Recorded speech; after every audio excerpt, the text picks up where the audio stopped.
Born of esports, players and competitors alike were crying out for a title to take the reins on a global scale. Brawl Stars arrived and took the world by storm and quickly became one of, if not the most competitive mobile game to break into the scene. Busan was our first stop, and just 5 years later, we are back where it all began, the hometown of Supercell HQ, to crown our next world champion. So, ladies and gentlemen, whether you are at home or right here in Helsinki, Finland, welcome to Superfest and welcome to the Brawl Stars World Finals. My name is Barney Banks and I am your host, and let's make some noise for your competitors as they make their way to the main stage.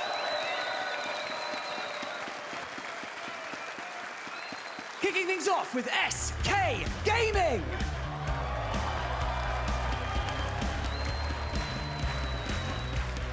Elevate.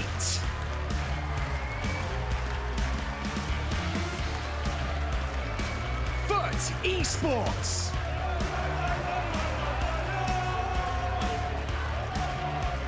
Space Station Gaming.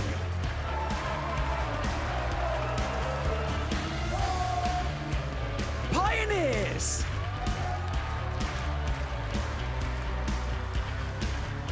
Reply Totem.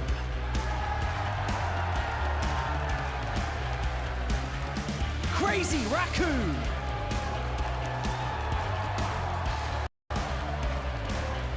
Zeta Division.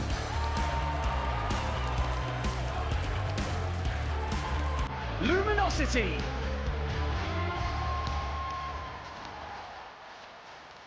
Rival Esports. Humble.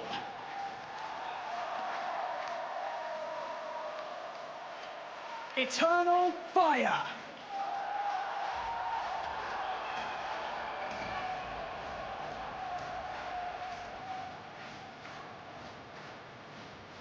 Now, as a reminder, please take note that there is also a B stream that is running simultaneously that will be covering half of today's matches. Now, make sure that you keep an eye on all of those score lines, and if you're at home, just open up a second screen. Double the action, double the fun. So, ladies and gentlemen, the scene is set. We've got $1 million on the line and just 3 days of competition to get there. So, to break things down in even finer detail, I've got some familiar faces to introduce you to. It is, of course, our casters.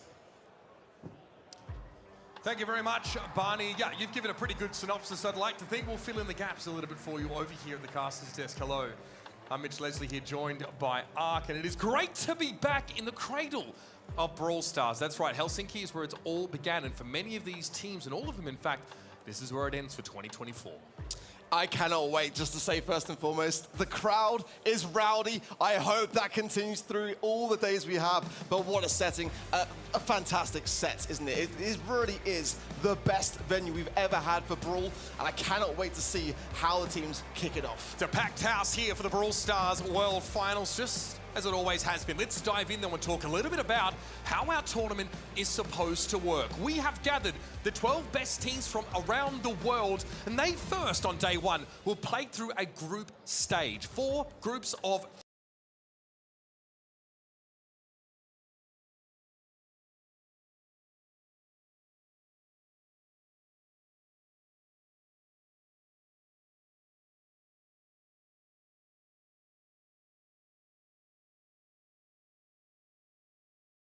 $400,000, that is the Lions' share. For second place, 200,000, and then whistling down from there from third through fourth, 80 grand, fifth through eighth, 40 grand, and then 9th through 12th place, 20 grand. No one goes home empty-handed here. That's right, even 20 grand, nothing to sneer at. Here are your groups, folks. Group A features Elevate, SK Gaming, and Foot Esports. Over on Group B, we've got NA's number 2 seed Pioneers, Space Station, and the much-loved Reply Totem.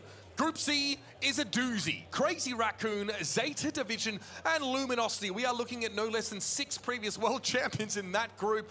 And Group D features Rival Esports, Humble, and fan favorites, Eternal Fire. Group C really is the group of death, in my opinion, but every single group there absolutely stacked. And of course, we're losing one of those teams from each group today, going into what will be our day 2 bracket formats, where we'll have the winner of Group A versus the runner-up of Group C, and then the winner of Group D will face the runner-up of Group B.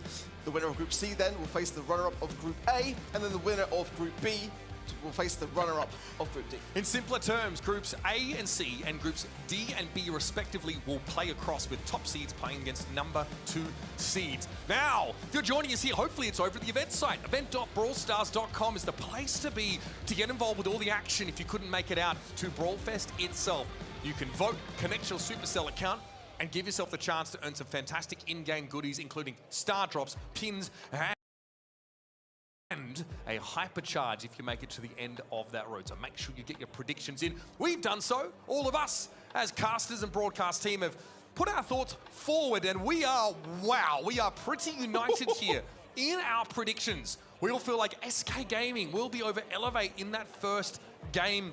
I tell you what though, these are all tough to call, many of them in fact, but the only difference is here, Ready Set thinks that Foot Esports can take down Elevate in that max 3 of Group A are. I mean, Ready Set definitely trying to get his foot in the door there to really just branch away from all of us. But it's a really, really tough matchup, let's be honest, that one. Very, very hard to call in terms of that kind of 50-50 split, and I don't blame them for it. Foot Esports knocked out Tribe Gaming to get here in the LCQ to get their golden ticket. So, hey, I don't mind it. Absolutely. You can see though, we definitely are on the same page in many of those predictions. Perhaps you guys have a different idea. We want to hear about it over at event.brawlstars.com. Now, we've set the scene, we've set the stakes, and of course, we've given you the ground rules. Let's head now down to the floor to properly get this party started. Yes, indeed. Thank you so much, Uber and Ark. Those predictions are looking very similar, aren't they? But you know what? Each of those groups, like you both said, is looking extremely spicy. But for now, I'd like to just quickly touch on something. The fact that you may see a little glimmer of gold over my right shoulder if you're watching at home. And that is because what would a competition be without a beautiful trophy? And ours is in the form of a Brawl Stars Championship belt. And it looks absolutely stunning. And I love it. Very on brand, isn't it? But if one of our teams wants this belt bad enough, all they got to do is just smash their way through 11 of the best Brawl Stars teams in the world. No easy feat, right? But like Uber said, it is time to get this party started and get our first match underway. So let's introduce your first 2 teams to the main stage, kicking things off with one of the most decorated teams within the Brawl Stars esports space. It is Joker, Yoshi, Lenan. They are SK Gaming.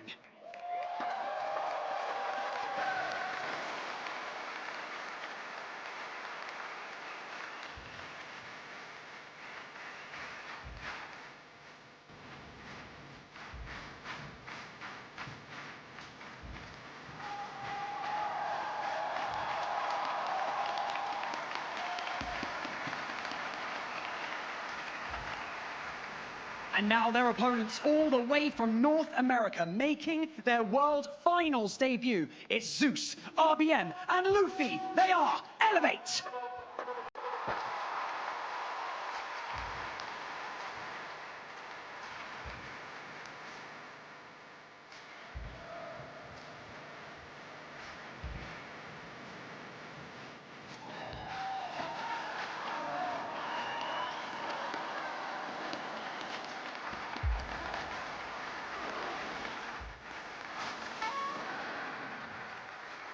What a game to kick us off here at the World Final. Your #1 seed from North America going up against an SK Gaming team. And like Barney said, it's a decorated roster.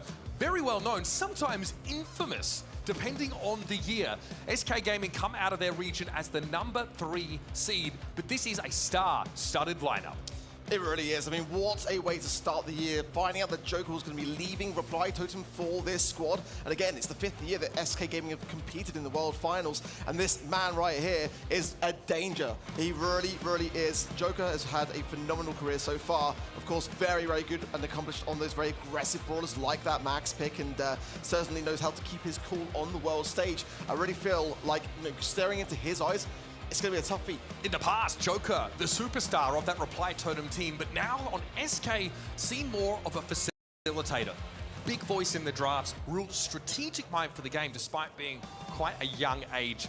Well, let's talk a bit more about their opponents. Let's talk about this Elevate roster. They come together here. It's the veteran RBM surrounded by upcomers Zeus and Luffy, and they blew our minds. For much of the year in North America, we really thought it would be a Pioneers region, but that last monthly final saw Elevate shoot up into first place, and this man on your screen, a big part of it. RBM has a score to settle.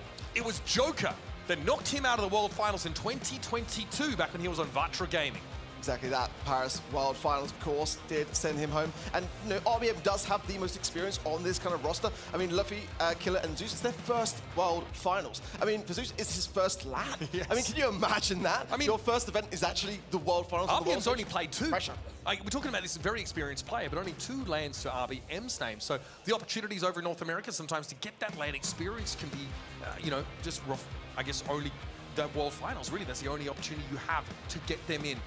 I think that's where a lot of the doubts have come in about this team, and even though we have a number 1 seed from NA versus a number 3 seed from EMEA, it's that experience at LAN in these high-pressure environments that makes us trend towards SK as favourites. I think that's fair to say. The way I see Elevate is much the way that I kind of saw Vatra Gaming in 2022. Coming into that World Finals, we had very high expectations of that squad.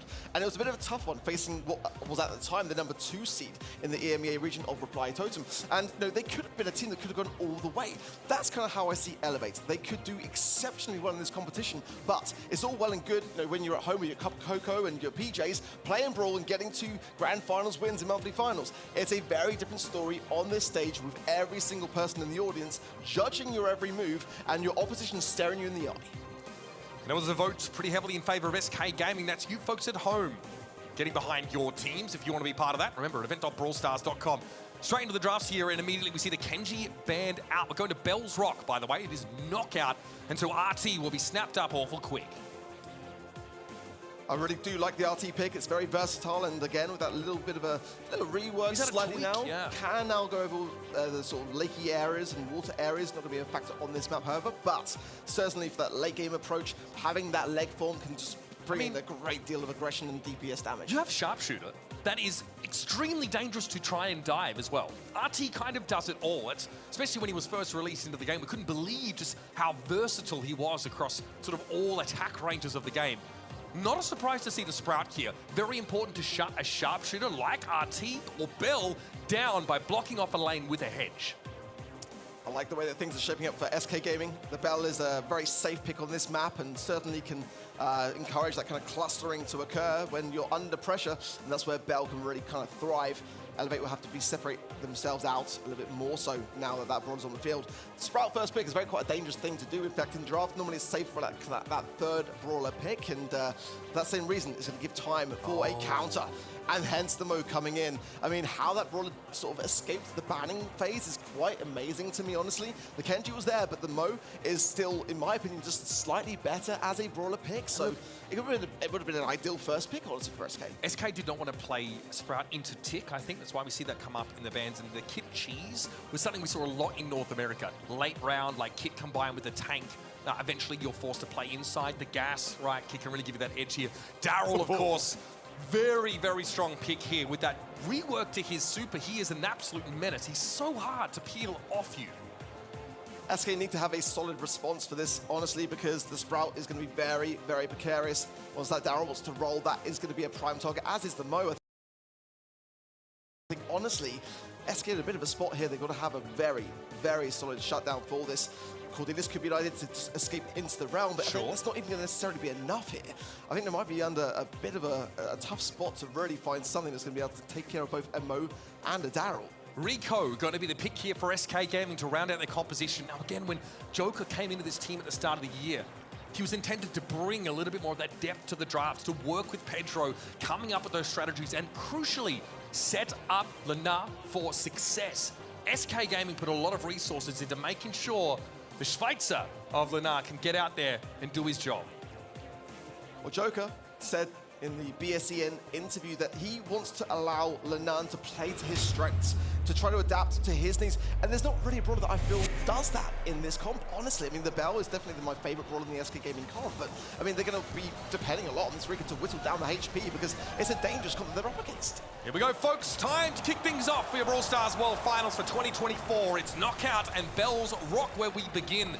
And already, This damage from Rico, definitely a little annoying. Joker able to control the middle part of the map and force RBM to the extremities here. Full map control for SK Gaming. Can they convert? Well, RBM's going to choose to roll in straight away. What a great wall there from Yoshi! And RBM just bouncing from up to down there. Now he's in a bit of a precarious position with 5,000 HP, and Joker knows it, trying to double down there. Oh dear. Getting the angle, and he gets the takedown. Lovely stuff from SK out the gates. And it's not just sharpshooters, he gets shut down by that hedge. Yoshi able to deny the Daryl access. And Luffy now is going to be brought down, leaving Zeus in a 1 versus 3. Probably doesn't want to let Joker build up a super, but he gets there anyway. And SK look devastating and dangerous for this next round. 3 supers across the board for SK and a hypercharge there on Yoshi. What a fantastic opening round that really was. They've got to keep it up because RBM is really quite dangerous. There's the wall there from Yoshi. Just being able to reposition himself, get the mark there on Zeus as well. Luffy. The roll in from RBM, or Luffy rather, on that Mo pick. Gets the takedown of Lanan and makes it a 3 versus 2. He wants to get out to alive, ideally. Here comes the tar barrel from RBM to try and slow SK Gaming down. But Joker with the bouncy castle heals up, forces RBM back. Zeus has been marked this whole round and has had to play so carefully. Now just getting the pinch forwards. Yoshi there and Joker going to have to work harmoniously well here. Zeus is marked up still, and that is a concern as Yoshi fires 3 consecutive shots now. And the aggression now will just continue on to RBM. He's going to try and buy his time, but I don't think it's going to be enough here. We'll be whistling down lower and lower, and he will fall as SK Gaming take the first game. What a nasty draft here from SK Gaming. Everything they need to shut the Daryl down. Luffy able to go in on the Mo, use that super and guarantee a kill, but doesn't get out alive. It turns it into a trade. And the elements that are left for SK, the Rico and the Sprout, is more than enough to close a round. I've got to say, I'm really impressed the way that SK held their own. They're really up against a great deal with this comp that Elevator brought to the table. It's a fantastic draft, no doubt about it. But they are struggling to make it work so far. I want to see a bit more communication between RBM and Luffy to try to time those runs correctly. And SK know this early outset, they've got to go a little bit more on the aggressive here and just try to whittle things down before RBM and Luffy have those supers to hand. That multi-ball launcher is so dangerous. The Rico gadget from Joker basically forces Elevate away instantly. Here's the tar barrel. RBM sees an opportunity and Yoshi can't save himself with a hedge. That's the one now for Elevate. In they want to come. Lanar a little bit low here. Luffy still has to respect the damage from the bell, and RBM able to dodge away from that Rico super. It's getting a little bit dangerous over here for SK. They don't quite have the room to breathe to heal back up. But Luffy takes his foot off the gas, and that's Lanar getting picked up by Zeus. And this should be relatively straightforward now for Elevate. There was a bit of a glimmer there when Joker had some great shots onto RBM. It may have been a takedown. It could have been a different story, but it's not to be. Elevate start to gain a little bit of momentum now. Getting around is a crucial thing to get off that mark. Crucially, RBM also brings a super into this round, so can dive. Still has gadget charges to slow down. Yoshi here has the direct lane assignment against the Daryl, but doesn't have a hedge developed yet. Joker has the hypercharge now. He's going to opt to run for it as well, but the shots are not really landing. He's pushing his way forward, Zeus being the ideal target to double down on, but then RBM gets the roll and fires to pick up onto Yoshi. Low HP on that top left-hand side, now under a bit of scrutiny. Rolling away, I think there is the wise call. RBM's able to get out at least. Zeus slowed up there. Joker marked briefly. Zeus also pops the gadget to get some extra damage. Elevate here looking like they can even the set up though. Player advantage, Luffy able to dive in. They're going to wait a little bit. Elevate as the gas encroaches and will force SK out to the open ears. Luffy, the Mo's machine finds its mark and Lanar falls soon after. And that's exactly what I'm talking about. If RBM and Luffy get those timings correctly, it really is quite straightforward. SK got to go much more on the aggressive sooner as well now. And it's going to be a tough one as we're getting a bit more back and forth. That kind of early confidence now as they realize that they've got quite an even matchup on their hands. All right, here we go. Decide a game now. Straight down the mid we go. Look at the lane assignments. We've actually seen a swap here. RBM in mid against Joker. Really can't do too much about the Rico. Has to respect that damage. Joker, obviously being able to fire around corners, has a massive advantage there. Luffy also living dangerously now. RBM trying to relieve the pressure a little bit on towards the Mo. Here's the dive. Yoshi's in trouble. He can't get out with a hedge either. And SK lose that player cheaply. Joker also low, but snipes Zeus around the corner. We have a 2v2. Joker now forced to heal as well, as he's in a good spot. If RBM does not have super, That's the key realistically here. Danger. Oh no! Bit of an overextension there from Joker. It's going to leave Lanan really in a tough spot. Not much is going to be able to realistically do here. Keep the mark, of course, for the next round, but I mean, realistically, this is going to be a timing issue now between Luffy and RBM just to seal this round. Lenar can't spend the nest eggs. He needs to keep them for the next couple of rounds, potentially. So here comes RBM, able to dodge away from the trap now, and in a straight head-to-head, brings the bell down without too much trouble. Okay, now, well, a very important round, one that must be SK's here, or Elevate will take this set. RBM has the hypercharge, which of course he cannot use, as the Daryl is one of those brawlers which cannot do so. Yes. That will be a forfeit of this game, so they'll be very, very cautious of not utilizing that hypercharge. That's right. A few of those hypercharges did make their way into dead boxes. They are available in friendlies, so not legal though for Worlds. Joker here just making a switch to the right now. He's doing well, putting pressure down on Zeus previously, but Luffy has a super. In fact, all the big supers for Elevate are available. None up for SK Gaming. So right now, they are vulnerable. Yeah, good nest X on that top right-hand side. Give him somewhere to fall back to. Exactly, they're going to have that as the gas comes in. We've got a safe spot. Zeus just doing a good job of juking on that left-hand side. The wall goes down from Yoshi, as he can sense the time is right for a push from Elevate, and RBM just misfires a little bit. That's huge. Luffy going to go in though. Can he find more than one? No, he's out of the machine, and in the gas, he's taken down. It's going to be up to Zeus now. Who may not want to feed super here. Got to go for it. Drops the legs, but has nowhere to go through the wall. Brings Lenar down, but the gas claims him. Joker gets SK to a decider game. This round will take the set for whoever it may be. RBM again, just keeping himself back, trying to avoid these shots from Joker. As Joker going very much more on the aggressive as Yoshi comes forwards now a little bit as well. Hypercharge available for Lenar, but no super to be able to connect with just yet. If he can get that mark and earn it, a prime candidate would be RBM. Hey, he may even take the raw stats in a pinch if he needs them. This has come up at the right time for SK, but Elevate do have all of their supers up. They know they have a contingency for the late round in Zeus, being able to really do a lot of damage after dropping those legs. Luffy looking for a dive target, surely. Joker really respects this. Look at how he gives that ground to the Mo. They've got to protect Joker here. Luffy now low HP, and that's great for SK Gaming. If Luffy goes in, honestly, Joker is going to be bang in trouble. It buys now, time. RBM lurking as well, has that super to hand. Yoshi has the wall, and we know how great he can place it. He's going to go with it early, though. Zeus is marked. RBM trying to come in from the left-hand side with the tar barrel, but they're going to hold him at bay for now. The gas, though, coming in. SK caught in the corner. Here comes the Mo. Luffy taken down by Joker, but now it's Lenar, and it's not enough. Zeus able to outlast and Elevate get the first set on the board. Just a couple of HP there for RBM as the sole survivor, and that's enough. I mean, what a turnaround for Elevate, who were slow off the mark. Really, to get that comp kind of working, it did look like, to me, the better of the two going into the match, but then SK displayed so beautifully well how they were able to keep that going under pressure. And just a bit of chaos was all it was needed, and now Elevate might have a bit of momentum in what is only a best of 3 to get the job done. And this is what Elevate brought to NA, and now are bringing outside of those borders. Powerful tank play with RBM at the fore. We see how this goes down, right? Multiple dives. Yoshi overextended there, perhaps, but there were situations in which he was ostensibly in a safe location and still got dove on.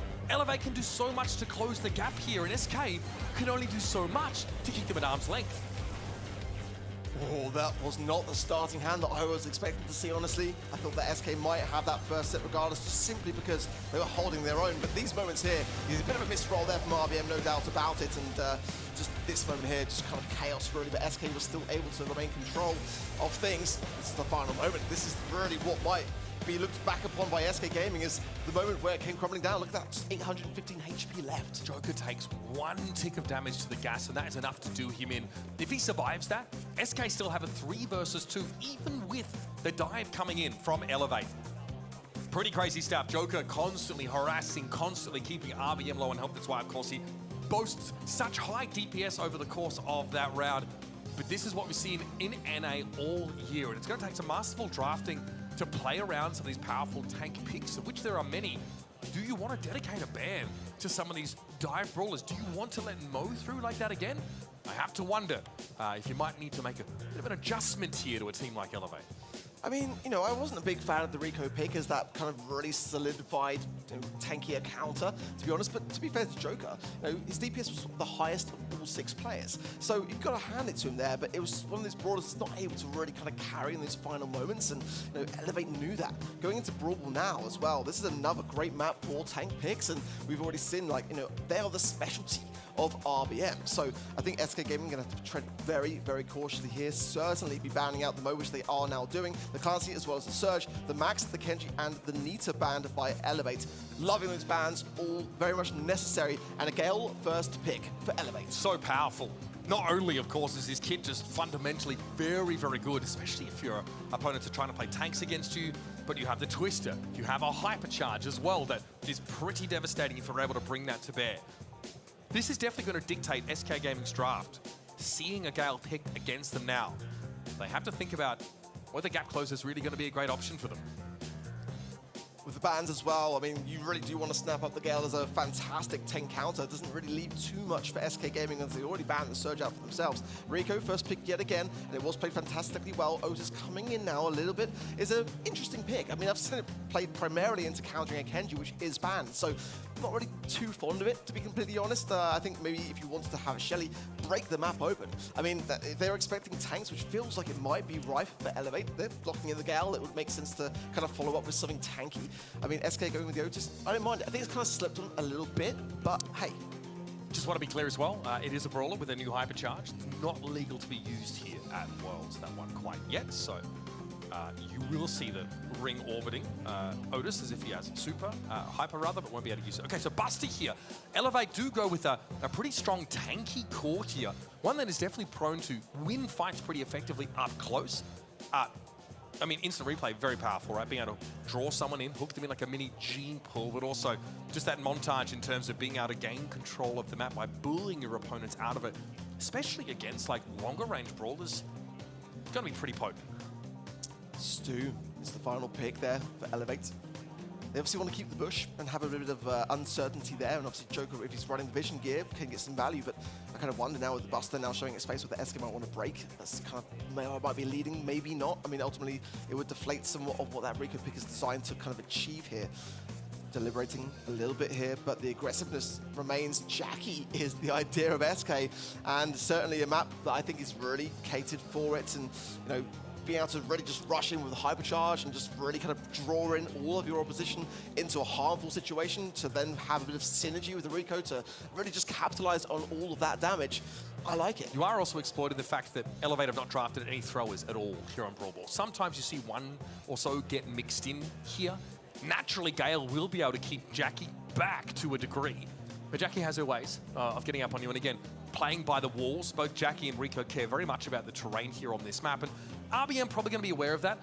May opt to try and break it open a little bit with that gadget, or just go for a speed zone, something a bit more general here. And of course, Jackie is completely unperturbed by Buster. He does nothing to shut her down, really. Obviously, his montage can't stop her form of damage from connecting. This is the same concern that I have too, is like if the Jackie is going to be running into the Gale every single time, there's going to be nothing they can do about it. And for Elevate, they're going to have to be really staying on top of that particular matchup. You know, that really is going to be how they can shut this idea down. So if it's going to be Joker and Yoshi on those two brawlers, the Rico and the Otis, that's where their attention needs to be. Get rid of the Gale and then allow a Jackie to do its thing. And that's again what Joker said coming in his interview. Lenan probably going to be on that more tankier, more aggressive brawler. They've got to provide that support to allow him to pop off, because there's no one finer at doing so. I want to see Lenan go crazy in this game. This is honestly a matchup with these two teams of tank player warlords, right? RBM versus Lenan, two players in their respective regions known as like the preeminent tank players. And SK, their whole philosophy is built around setting Lenan up for success regardless of what brawler that he's on. I think that, like, you know, also worth pointing out, Stu also has a hypercharge that is not legal to be used here. So that's another brawler. And if it's used, we'll see it. We'll definitely know about it, folks. That's right. So with the first set going over to Elevate, it's time for SK to make their retort. We're on to Brawl Ball. Already some good lane damage. Joker then getting some good taps on the RBM, but Lenan is lurking, finding his way forwards as well. Trying to find the pass through. Joker now too weak to really help him out.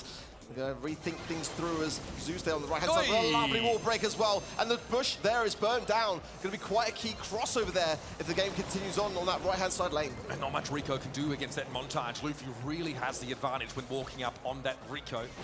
And, of course, that Otis.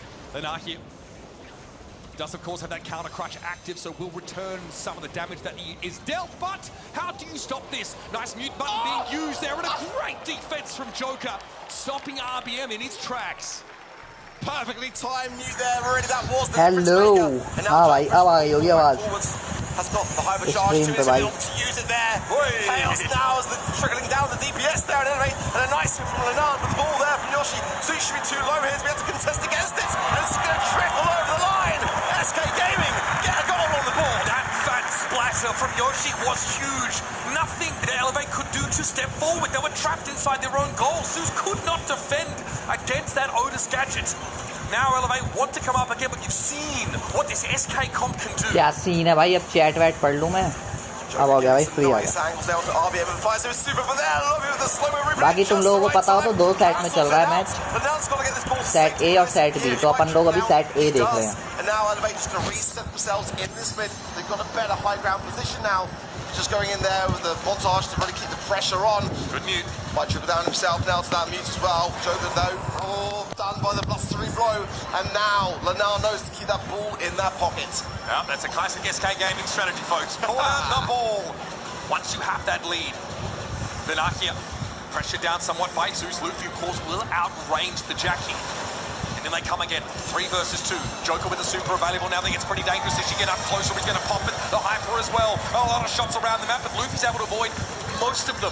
Lenahi just getting battered as he tries to step up, but he has a hyper charge available as well that will allow him to slow people down within the radius of that super. Brought to heal though. Luffy's going to go down to Joker, but Zeus could be dangerous. And Yoshi, अरे भाई क्या बचा है. that is disgusting. You cannot shoot the ball when you are muted at SK Gaming. Take the first round of Brawl away. And with that, the arena is back on their feet. Beautiful, absolutely beautiful Otis play. Not just once, but twice. The difference maker to keep SK out in front. They've got to keep that pressure on. They've got to bring back a set. And that is exactly how you bring back some team morale to the table. Let's see now as we go in how SK going to fare on this one. Lenan just trying to find a little bit of maneuvering ability here. Gets the ball to actually not allow the shot to come through. And now Joker just keeping the pressure onto RBM on the left-hand side. This should be a chance now to bring the ball forwards. Lenar would have loved to have caught Zeus there. Yoshi looking dangerous. Zeus got brought down there by Joker. Player advantage now for SK Gaming. Lenar looking dangerous. Joker with the super. That's a bit too easy, that one. A little too easy for SK. That's that Jackie really starting to take over the game. Pneumatic booster now, Lenar speeding up. What a devastating push from the Jackie. An elevator wipe from... Joker can just walk in. No! What a fumble! You can't do that on the wall stage. It was such a free goal. And a big missed opportunity for SK Gaming now as some of the nerves starting to take hold. They still have a lead in this game and 90 seconds left to play. But make no mistake, that was diabolical there from Joker. Although he's eager to make amends by the looks of things. Multi-ball launcher there, catches RBM. Zeus, though, able to recover from that mute and get back out into the field. Oh, man. A chance to mentally reset here. Just one of the last plays you expect to see that from. SK just definitely flustered, aren't they? Didn't expect to relatively drop that first set either. Now, create some space, hypercharge there, but now on the top of this speed, he might be able to go all the way in. Nothing Zeus can do! And Lenan will seal it! If you want something done right, sometimes you just gotta do it yourself. That is filthy stuff. Hypercharge Jackie straight up the middle. Bowl over anybody who gets in your way. The Swiss sensation gives SK their first set. And that is SK Gaming for you, right? You know, not everyone is always going to have the best of sets. And it's so important that when that happens, you come together as a team and you pick up the slack. And it's very rare to see that from Joker, and everyone on the side of SK won't be worried about it, because come the next set, they will have wiped the state clean and just come back fully refreshed. You definitely can't be dwelling on something like that. You can't. I've got to say, though, we kind of undersold the Otis pick at the start of this game. You know, the mute obviously just making it impossible for you to dispose of the ball at all. Okay, oh, that's going to haunt him. That's a doozy, folks. But is his heel now? Look at this. Dribble off the wall. Able to push up. Man, he made it look easy. Great finish there for Linar and SK Gaming. Get their set on the board. Joker with a whopping 492 DPS. Talk about facilitating. That guy, outside of the small, flustered moment, looked fantastic out there. That's a screenshot that I'd be taking. If anyone in the years to come brings that up, I'm just going to literally just be like, well, hey, 10 takedowns and that DPS. Right, not if too it gets shabby. into any banter with Firecrow on X, like someone I know, you can always throw that one out there to cover yourself. We've got ourselves a game, folks, here. Number 1, NA Seed Elevate, and SK Gaming number 3 from EMEA. Leaving it all out there for us already. Couldn't have asked for a better way to kick off Superfest and the Brawl Stars World Finals. It's bounty time, though, for our decider set, folks. Shooting Star is the battlefield. This is where we'll find out who in this group will have the earliest of advantages. And Shooting Star certainly is a map where that RT pick could have a little bit of a factor. Angelo as well with that little bit of mid-lake Angelo being able to cross and water is very, very powerful here. It allows you to undertake gameplay patterns that you wouldn't normally have at your fingertips. So RT Nani, common ban out on bounty. Max also taken away from Elevate. 2 sharpshooters plus Byron removed here by Elevate.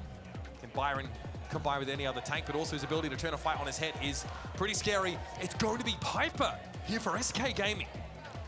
I'm really loving the bans we've seen so far today, really agreeing with each and every one of them, and having 6 unique Brawlers banned as well, so it'll make for some really entertaining draft too. And a Piper first pick, I mean, you know me, but that's my kind of go-to, especially on a map like this. But certainly, it's going to leave itself open to some controlling factors, also some potential throwers in the mix. As not a single one banned. Gus, I love the way that Gus kind of shone back into the meta now as well, and certainly the knockback with the shield, definitely a bit of a factor when combined with aggressive Brawlers. Not going to be the flavor just yet of Elevate, going with the Gene, and of course, Magic Hand can turn that balance, but I wonder if a third and final pick might be looming here with that Gus first pick. I mean, it definitely will be, but I'm thinking something of a tank nature potentially, right? Exactly. Or an assassin, someone who can really benefit from that Gus super, giving you that huge amount of shield, making you virtually unkillable. Kenji's open, Mo's open, those are Brawlers here. Ay, Dios mío, that is terrifying. Yeah. SK Gaming, though, have only really shown their hand in terms of maybe wanting to put a sharpshooter on Linar's hands. Tick here, very, very powerful on bounty. Can really cover this map. Also, a hypercharge that is pretty hard to avoid. We'll see what the last pick here for SK Gaming to round out the composition. Pearl here. Brawler who really benefits from a slower game, able to build up that heat. Also, when push comes to shove and, you know, you get dove, that super is really, really strong. The Kenji to round out this composition.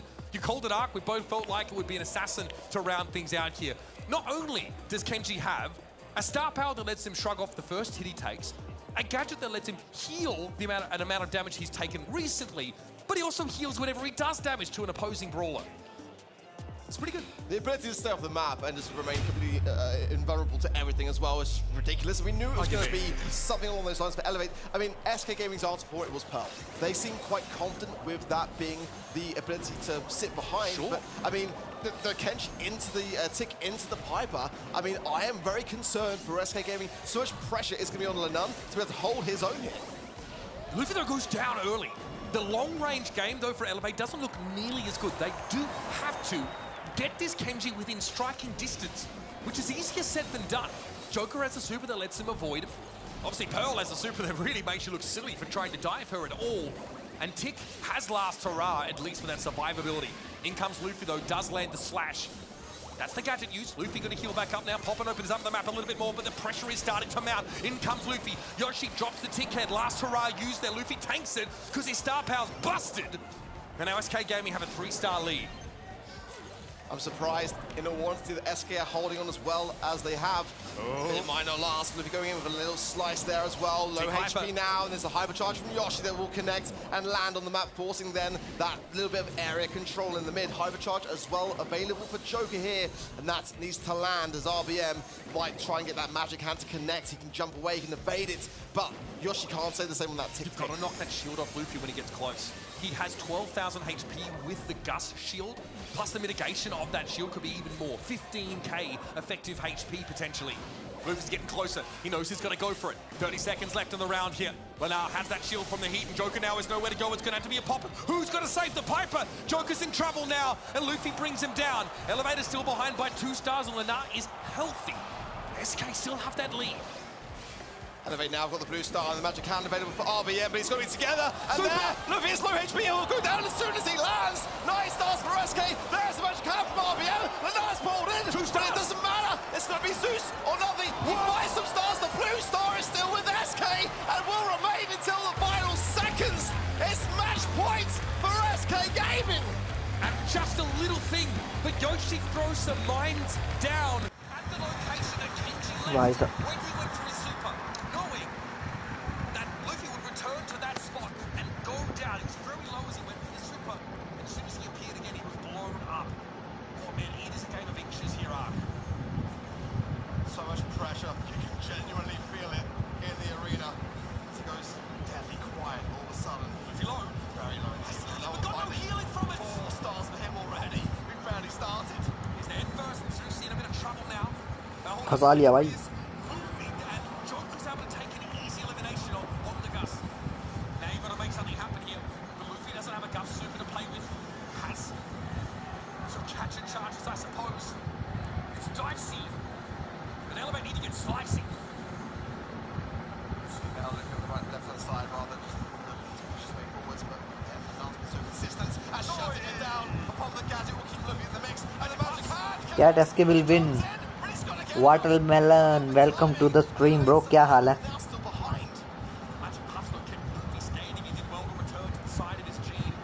Elevate need another super here to set up that kind of kill. They don't have it. It is relatively easy for Gene to build it with his poke damage, but it takes a long time. Elevate may not have with 47 seconds on the clock. Looking on the aggressive again. They can time this right now. The RBM has got that suit to hand. It'll be the perfect time to bring सब ठीक, सब बढ़िया भाई. और क्या चल रहा है भाई? seconds on the clock. Hypercharge is available to full मजे आ रखे हैं भाई. ओला. Zeus is balled in. No time for a response as well. Zeus is low, but far enough away from harm. And it's now going to be 25 seconds for SK to bring back their lead. They lost it. Elevate just have to stay alive now. 1 star lead is the blue star difference. Joker's looking for a shot, but has to be careful. Kenji मरेगा. His demise. It comes Kenji ही मरेगा. charge available. They get Luffy. That's enough. But Lenar gets caught out by the magic hand. He has the super though. He's able to take the 1-for-1 trade, and that keeps SK Gaming in the lead. Kenji भाई साहब कमजोर.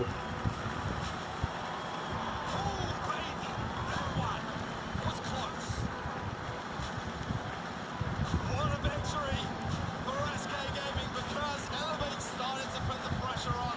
They really did. Great draft. So much faith was placed in that Pearl pick. And it had to suffice enough to stay on top in this group. Brawl, Elevate really did bring a fantastic game and it deserved to be that close. Love that call from Elevate. It really requires you though to take some risks, to be hyper aggressive. Look at these mines thrown down there just briefly by Yoshi. Catch an eye out. This is that first round here with Zeus is searching for that final elimination. वैसे तुम लोगों ने prediction कर लिया था पहले ही या आज करा है? Then they can flip things there.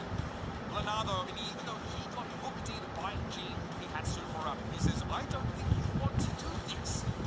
Hits that super, takes the Gene down, and secures a 1-for-1 trade, which is exactly what SK needed to stay ahead in the game.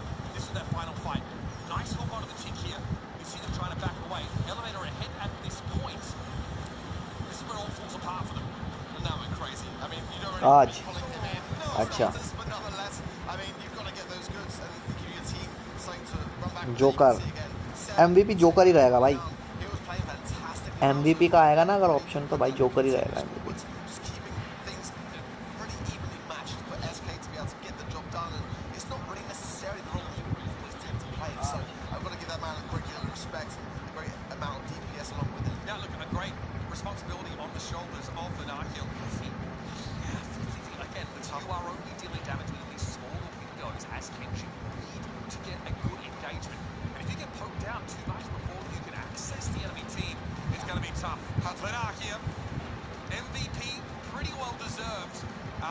Joker is the best player, no doubt.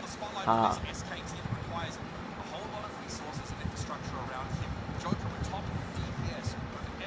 रिको से भाई इससे पहले वाले में भयंकर knockdown में रिको से क्या पेला था भाई, खा गया था पूरा का पूरा।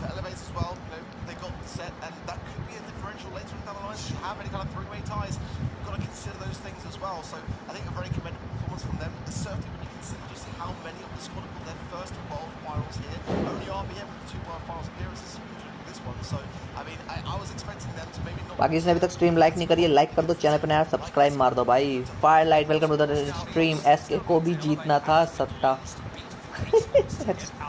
ये जीतना था। एसके अच्छी टीम है यार।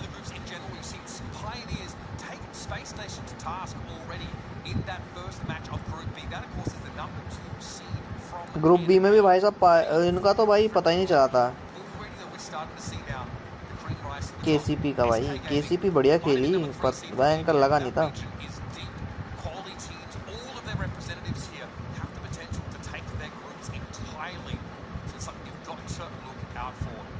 सबको तो इंतजार भाई साहब ग्रुप सी का है भाई, जिसमें ये 3 धुलंधर हैं भाई, 3 धुलंधर। हाँ वही तो, जोकर पे अच्छा खासा गेम सेंस है। बाकी इंट्रो म्यूजिक देखा था तुमने भाई साहब, जब सारी की सारी टीम्स को इंट्रोड्यूस कराया था भाई, क्या एपिक था भाई, वो मज़ा ही आ गया। और इस बार तुमको पता है ये 2 सेट में तो करा ही रहे हैं, हमें 2 सेट में देखने को मिल रहे हैं मैच। साथ में ये जो इन्होंने ये जो बीच में स्टेज रखा है ना, कितने पॉइंट्स हो गए तुम्हारे? मेरे पॉइंट्स 555 हो गए भाई। What reward can you get from the watch the hyper chart drop? अरे वो is the MVP of the, अरे यार ये वाला रह गया टाइम अप, शिट यार। बिग स्क्रीन में दिखाई नहीं था भाई इन्होंने, या बीच में दिया था ऑप्शन, मैंने देख रहा हूँ स्क्रीन पे भाई साहब इन्होंने क्वेश्चन बीच में लाया, मेरे को पता ही नहीं चला कब दिया इन्होंने, मिस हो गए 100। कोई नहीं, कवर हो जाएंगे। एसके अच्छी नहीं है, उसके प्लेयर्स बस ओपी हैं जैसे लिंक। तो भाई एक टीम बनती कैसे है? प्लेयरों से ही तो बनती है, या फिर टीम अलग होती है और प्लेयर अलग होते हैं। कितने पॉइंट्स हो गए?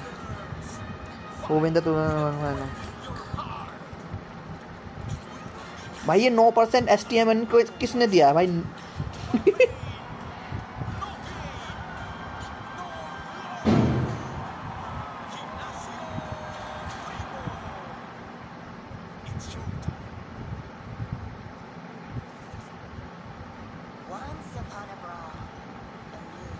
इस बार इनके पास कोई स्पॉन्सर वाली वीडियो नहीं है क्या बीच में? इन्होंने वैसा एनिमेशन ही चला दिया ब्रॉल स्टार्स का। हाँ तो मैं कह रहा था इस बार ये सारे के सारे जो मैचेस हैं ना, चाहे तुम तीनों में से किसी भी गेम का देख लो, COC का देख लो या क्लैश रॉयल का देख लो, सेंटर में ही रहेगा और चारों तरफ ऑडियंस रहेगी भाई, ताकि बीच में अगर किसी को अपनी कॉफ़ी का खाली मग्गा फेंक के मारना पड़े गुस्से में प्लेयर पे तो मार सके। किसी को खुंदस आ रही है बैंक और वहीं से बल्ला फेंक के मार दिया, पता नहीं चल रहा कहाँ से आया, चारों दिशाओं में से।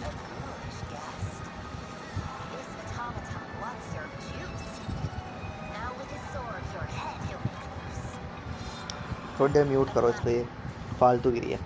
बात करते हैं थोड़ी देर भाई। यार ये अफसोस लग रहा है मेरे को, ये वापस दो भाई, मेरे को ये वापस दो भाई, ये वाला who is the MVP of this match. अभी मैं बोल रहा था, जस्ट अभी मैं बोल रहा था जोकर बनेगा MVP, अगर क्वेश्चन आता है तो टिक कर देना, और लिटरली मेरा ही छूट गया भाई, और मुझे पता भी नहीं चला ये कब हुआ एकदम से।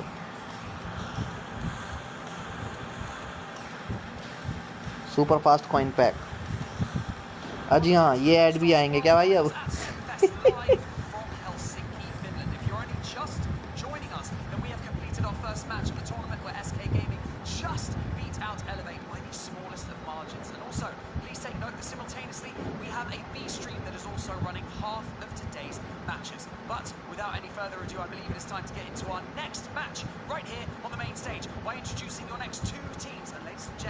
भाई ये है ना देखने लायक मैच, तो भाई ये है, अब होगा भाई। भाई जेटा को 68%, क्रेजी रकून को 32%। और भाई ये तो आग लगने वाली है भाई साहब। रोबोट्स भाई, रोबोट्स।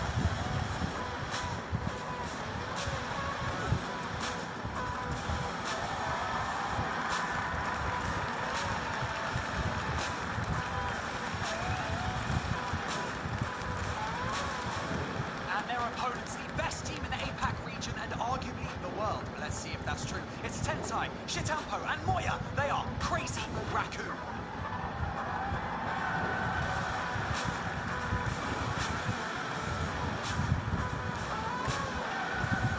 भाई इनकी तो हाइट भी नहीं बढ़ पा रही, क्या सीन है? इन्हें मशीन में डाल दिया था क्या भाई खेलने से पहले?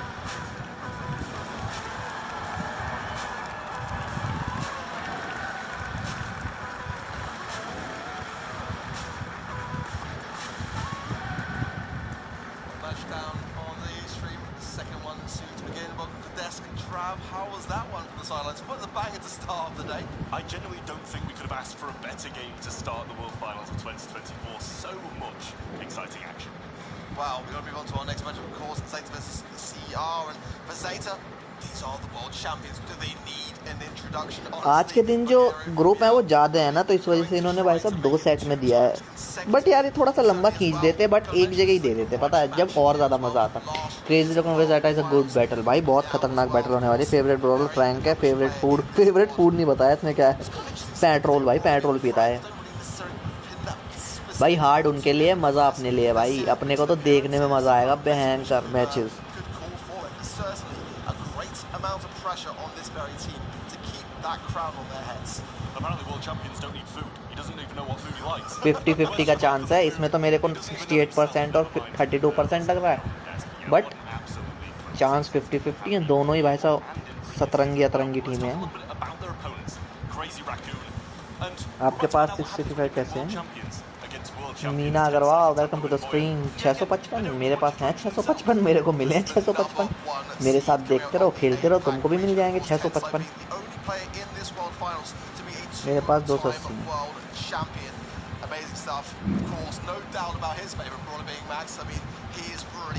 ये क्रिएटर बेनिफिट है भाई, क्रिएटर बेनिफिट। मजाक कर रहा हूँ, ऐसा कुछ नहीं। I probably go to the Crazy Raccoon cause they have been recently popping up. Yeah. और इस बार भाई साहब मीम्स भी बहुत बन रहे हैं। अगर तुमने हाल फिलहाल में जो एक शॉर्ट देखी होगी या फिर रील देखी होगी ना, ब्रॉल स्टार ई स्पोर्ट्स पे आई हुई है कि इस बार का ज़ेटा इस बार का लग रहा है कि ज़ेटा जीतेगी भाई साहब, तो उस पर मीम भी बहुत बन रहे हैं कि इस बार नहीं लग रहा कि ज़ेटा जीतेगी, क्योंकि कॉम्पिटिटिव लोग बहुत ज़्यादा है। Tensai is so also with Crazy Raccoon. हाँ भाई, सबसे महंगा प्लेयर है इस टाइम तुम्हारे पास, स्टेज के सामने तुम्हें दिख रहा है सीधा टेम्पो, सबसे महंगा भाई साहब। इस पे आँख बंद करके भाई साहब पैसा लगाया उसका। मजाक कर रहा हूँ, सट्टेबाजी नहीं कर रहा भाई। यहाँ पे गेम देखने आए हैं।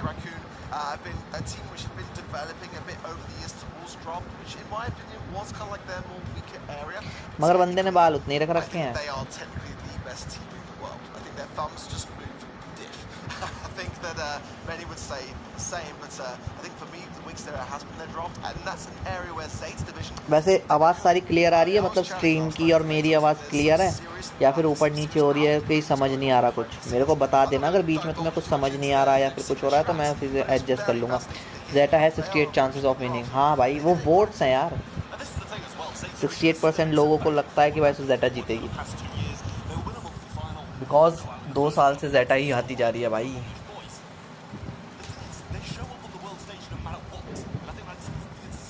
और प्लेयर्स भी काफ़ी भाई साहब रोबोटिक हैं उनके।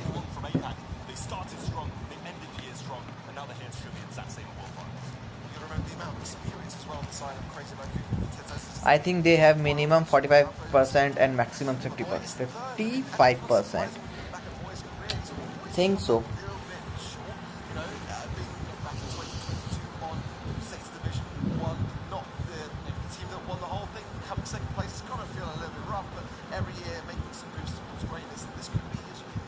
इस बार फुल स्क्रीन नहीं करूँगा बिकॉज उसके बीच में क्वेश्चन से कुछ हटा देते हैं, मिलते नहीं हैं, तो दिक्कत होती है। अभी तक मेरे पास 755 हो जाते। बट नहीं, गेम को ये नहीं चाहता ब्रॉल स्टार्स वाले कि मेरा हो. दिस मैच कैन गो इधर. कुछ भी हो सकता है इस मैच में, पता है. ये मैच के लिए लोग भाई साहब ग्रुप ए को इसीलिए देख रहे हैं, इस मैच की वजह से. इस स्पेसिफिक मैच के लिए ही भाई साहब काफ़ी सारे लोग हैं जो देखते हैं भाई कि इन दोनों का मैच देखना है, फिर चाहे हम कोई भी ग्रुप देख लें.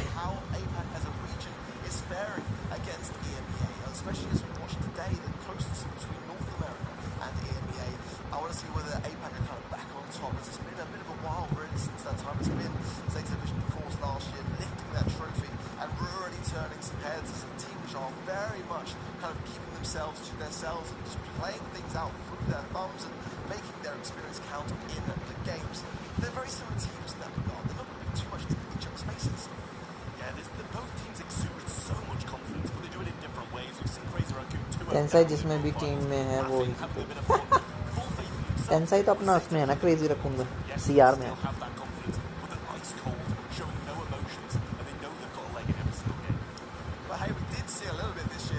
Social media where Zeta came out of their shell. The kind of silence that they've had throughout the years sort of disappeared this year. We saw some back and forth, shall we say, out there. And that was an interesting dynamic that we hadn't really seen from that team. So maybe we're seeing a little bit more shift towards them being more outgoing this morning. Who knows? I would absolutely love to see that. A bit of Zeta Vision coming out of the shell and just running across the stage. You know, having a bit of a shout across, trying to intimidate the opponents rather than just doing what they have. Knockout आ गया भाई पहला match. भाई साहब, भाई crazy raccoon को इन्होंने हल्के में ले लिया. एटलीस्ट 50% तो होना ही था.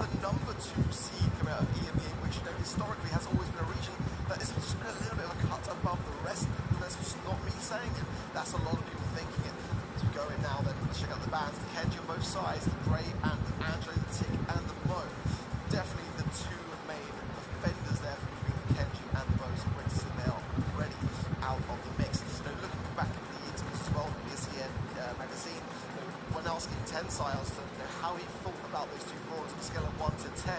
He put down Mo and Kenji being a 10 as being the worst defenders. So no doubt in my mind that Chris Raccoon would have banned those two at least. And another first being Sprout. It's a very risky time in the draft to do so. I said in the previous set as well.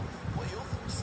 Yeah, honestly, I'm not too sure about the Sprout being the first pick. Yes, later on down the line, we've seen it so many times as a third pick when the other team lacks the aggression, lacks the ability to throw over the walls. I think it's absolutely incredible to late pick as a first pick. Very, very uncommon. But then again, we've seen Mo and Kenji slip through the draft so many times already. So honestly, I'm not even sure what I'm expecting through the drafts in this competition. We're going to see the Gene as the first pick coming in from Crazy Raccoon, though. I do like that. It's been a bit of a while, I feel, since we've seen it on this map. Specifically, Bedati has been in and around the meta as of late. Once he kind of got that rework to the gadget, the ability to kind of snap it between your legs. And Cloud is a good one. I think Diana should also be banned. Ban इन्होंने कर दिया भाई साहब. Ban इन्होंने कर दिया, already कर दिया इन्होंने. अब तो ये पिक कर रहे हैं. स्प्राउट पिक करा है उसने जीनी और उसने आरटी. बैन कर दिया इन्होंने केंजी, मिको और ये अपना टिक, एंजेलो, ग्रे और केंजी. Ban already done. तो get Gus works for me, the Pearl. It's a countermeasure, you know, just in case they bring up some tanks that Gus and Sprout aren't able to deal with themselves. They bring in the Pearl, it's got the range. Once you kind of build up that heat and get the extra damage down, you can deal with tanks. You can kind of pepper down opponents' range, especially with that gadget, you'll be able to get some kills. Diana. Really expect either head up the shield, get Diana. And that's going to be a lot of damage raining down. So what Crazy Raccoon do take that last great pick. लग नहीं रहा. I mean, that surprises me. At least take Larry. It's definitely the kind of brawler which is. इन्होंने thrower लिया ही नहीं इस बार. Let's be honest, and I've always said it's a bit more of a kind of safe pair of hands. Ball break, I think, is going to be quite available to then Crazy Raccoon to really open up the map, allow that Sprout to have less maneuvering ability to connect those walls around. And CR ने thrower नहीं लिया और बाकी जेटा ने तो sprout ले लिया.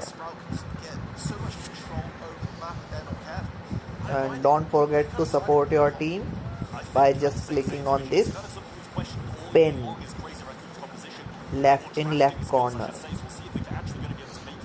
Nah, Crazy Raccoon team is at least disadvantage. ओ भाई तोड़ी ताड़ी मचा दी भाई साहब. Try to get a bit more splash early on. It needs that magic hand towards the end of rounds to be able to really connect with his teammates on. So far, Zeta in a pretty decently spot despite that wall break in that bottom left-hand side, giving more space for CL to manoeuvre. It's this spot right now that makes me cautious as Meow's manoeuvring with Garu and just putting CL Only into a chances bit of a corner. This is getting risky now. Block break balls. हाँ.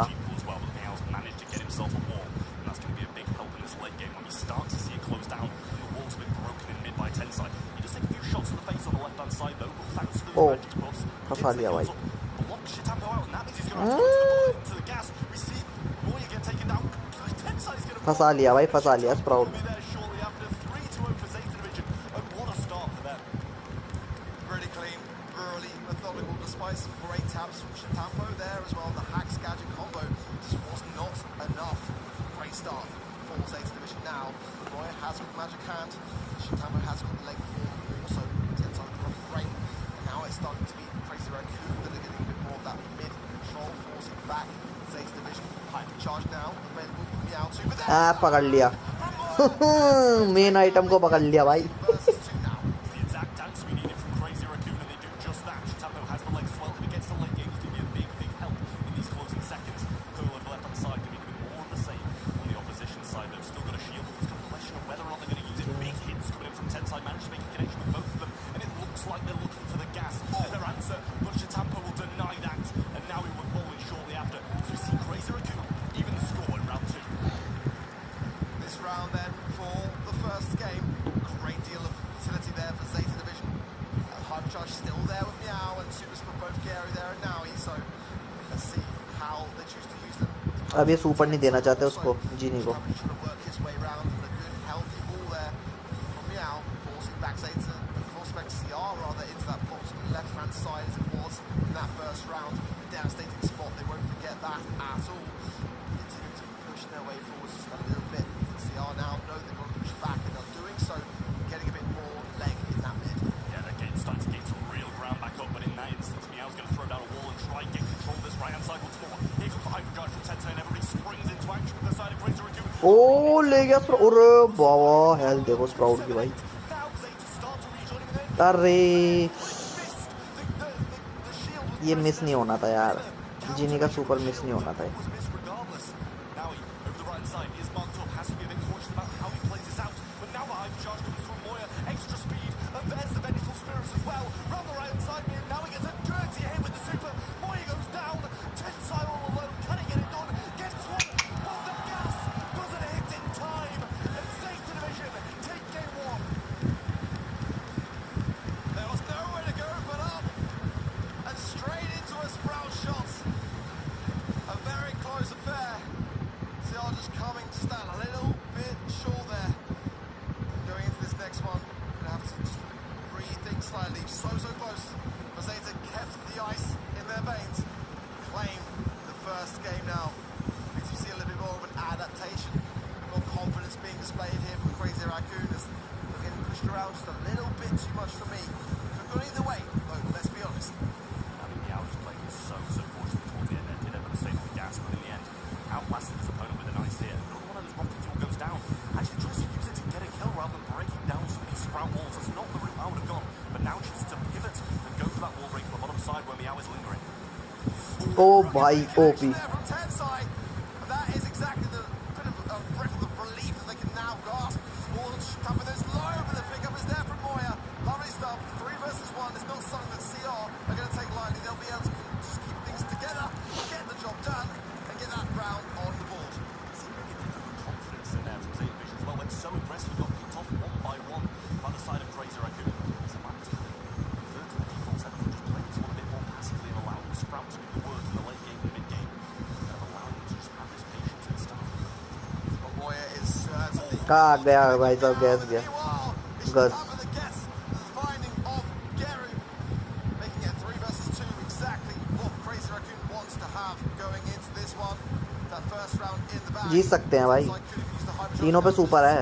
Crazy Raccoon में तीनों पे super है भाई.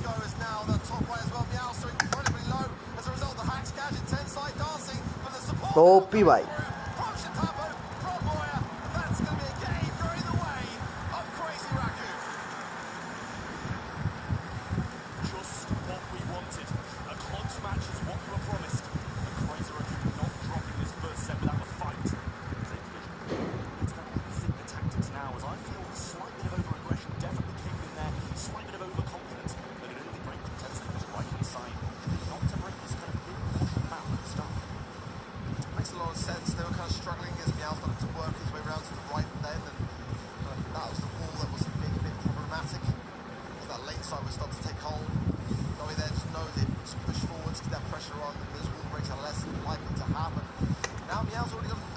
Sprout दिक्कत कर रहा है, बहुत ज़्यादा दिक्कत कर रहा है स्प्राउट।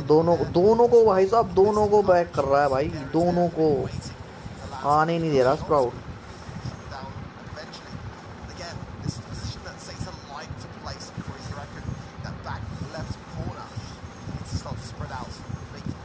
एक जगह दिक्कत है, एक जगह नहीं, एक जगह नहीं, एक जगह नहीं, एक जगह नहीं।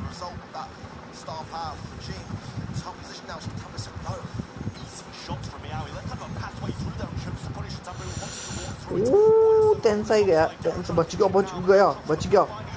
अरे यार चल गया प्राउड गया इनका।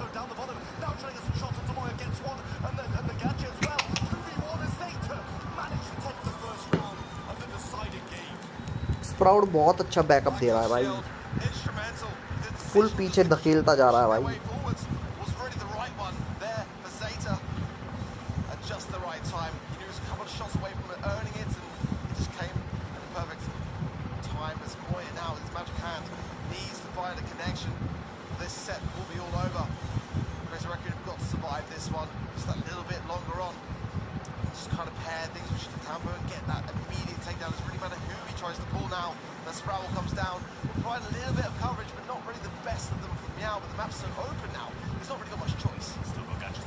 अरे बाबा खींच लिया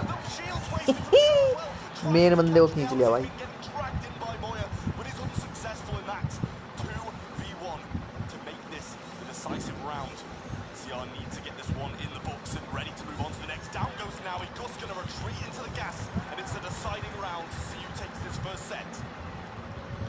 जीनी को सुपर चाहिए थे।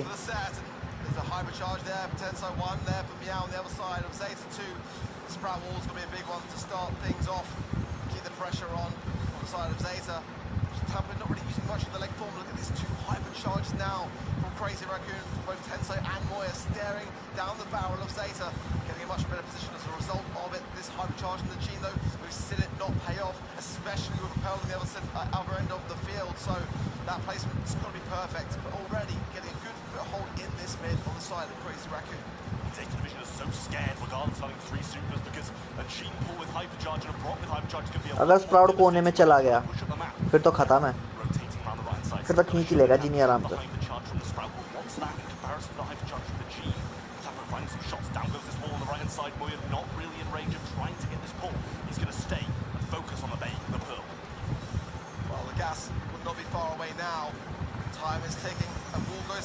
ओला गलत इंसान खींच लिया।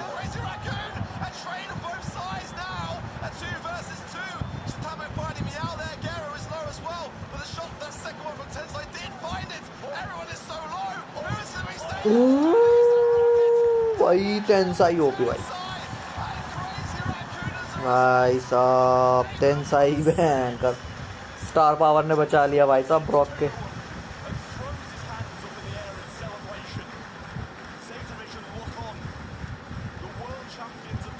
भाई ये तो किस्मत थी बंदे की भाई, स्टार पावर ने बचा लिया कसम से, मैच बदल दिया।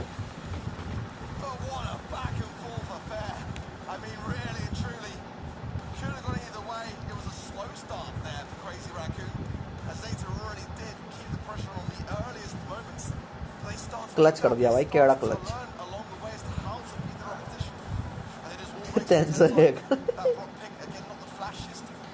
भाई। जीनी के पुल अच्छे थे बट उसने भयंकर एंड टाइम पे क्या खतरनाक इंसान को खींच लिया।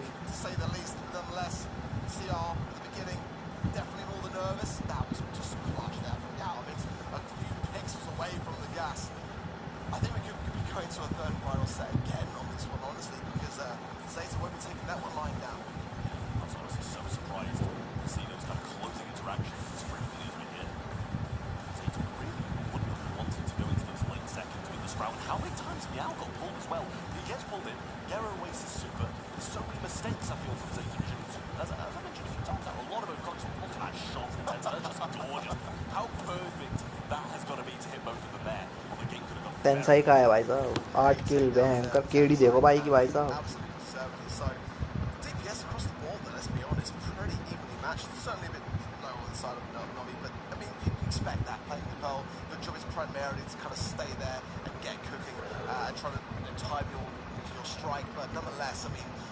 What an instrumental Gene as well at just the right time for Crazy Raccoon. Because that been a miss. I mean, there's no doubt in my mind that that was a Zeta Division set. I mean, what a time to get it right on the world stage when it matters most. I will say there were so many instances where the G made the big difference with so many kills out of Tensai as well, being that man who's going to assist the damage when the ball comes through. We saw it towards the end there, right? So it's quite questionable if it's going to be a win for them because the Pearl got the super in when pulled in. We're heading on to center stage in Brawl. We've seen it once today already, and it was an explosive game. It really was. I mean, भाई साहब perfect tanks, perfect coverage. The decision as to whether you want Brawl to ball का और crazy होने वाला. unpredictability. Crazy Raccoon banning the max. That's got to hurt them. It really has. A little bit of a sting to the heart there for Tensai, who we know would love to get his hands on it. Kenji is actually over here. Moban, Fancy Man, and the Max. Crazy Raccoon. The first pick of Surge. Fantastic one. Honestly, Zeta. I do love to see it. The Luban, the Nita, and the Otis from Zeta. We are seeing a little bit of Otis rise up. Well, not one that I was particularly expecting today coming into the World Finals, but I have noticed that Otis is definitely good in certain brawlers, so I don't mind it necessarily as there is the Kenji. I mean, you kind of had to be, honestly. I mean, again, Crazy Raccoon saying that they really value those two brawlers as being the most problematic in this current meta makes a lot of sense. I mean, regardless of how many kind of counters you throw at Kenji, he's going to be able to do something in the game regardless. And especially with Mo off the table, which they themselves accounted for, they're the ones who banned that out, is definitely going to be very hard to face. No Mo, there's many tank counters you want to bring. Your prediction was correct. और भाई साहब जीत गया group D जीत गए भाई साहब सही है. They're going to take the Gale away from Zeta Division as well to prevent that extra countermeasure. I wish I cut you Bro, off. I called it close, but Crazy Raccoon will pull it off. Crazy Raccoon will. वही तो भाई कुछ भी हो सकता है भाई दोनों टीम रोबोट्स हैं भाई. So, I mean, I think Zeta has still got a pretty decent opportunity here, but you've got to pair the biggest tech counter with the Kenji. So, good drafting from Crazy Raccoon. They're willing to take the risk into the Surge as well, which is definitely displaying some confidence for me here. And Zeta, if they want you to take, they're going to choose a tank, and it's going to be a Frank again. पिछले वाले का क्या डालूं भाई मीगा मिलती शू Definitely a brawler which they're quite happy centre वाला डाल देता हूं. It's a bold one. It really is. I mean, I don't necessarily like his chances against the Gale. Meow's favourite brawler. Exactly. So, you know, who knows how well he's going to... Yeah, you're kind of like, oh, OK, they've taken out tank counter. We'll just go a different one. But no, they actually go, OK, we're going to take a tank into a tank counter. It kind of baffles me a little bit, but I'm sure they know what they're doing. With hypercharge. Khatam. Very versatile mobile brawler. He's going to be a big help against these two. Kind of, you know, Kenji's got a lot. How the hell are you not at words? I feel like this could be a very quick set in favour of Zeta. If they get this right, this Frank is either going to absolutely pop off and just destroy the defence and the push along with it, or it's going to be a bit of a sort of waste of space. And I say that now the Primo coming in as well. It's going to provide an even tougher time for the Frank to really get the value that he's trying to bring to the table. I mean, the Stu can dance around the Primo. I mean, this is going to be a very aggressive set nonetheless. हाँ hyper charge आने के बाद तो और ज़्यादा खतरनाक हो गया भाई. 2024 World Finals and Brawl Stars. Really exciting matchup here. Surge going to be doing a lot against these tanks, getting so many levels. But it's just a question of whether or not Crazy Raccoon are going to be able to force the ball in the net early enough for the Surge to not make the big difference if it gets to overtime. I like it. My chances with Zeta Division here, but off the start, just trying to move around this left-hand side. Shots early on from both Gero and Naui. Mao's going very aggressive. Should be able to make on Tensai here. Thrown over his shoulder though. भयंकर L Primo भाई literally L Primo नहीं मैं नहीं मानता भाई और दे दो बचा लिया भाई साहब. Tense scenario there. One that I feel Zeta should be able to handle. Meanwhile, Crazy Raccoon now pushing their way back forwards. Just a tempo there, getting a great amount of scrutiny onto Naui. Almost found a triple kill, let's be honest. Find the gap between the legs, throws the needle. Still enough. Is the defense. गेल अच्छा pick था भाई. खा क्या है भाई अभी भी चल रहा है मैच.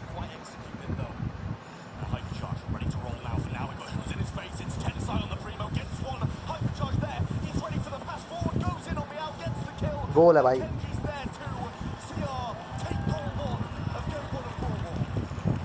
भाई क्रेजी रकून ने भयंकर अच्छा खासा कमबैक कर लिया भाई. पिछले साल वाली गलती नहीं कर रहे भाई इस बार. वैसे पिछले साल भी इतनी कुछ गलती खास थी नहीं बट ठीक था भाई. इम्प्रूव तो करते ही हैं बंदे.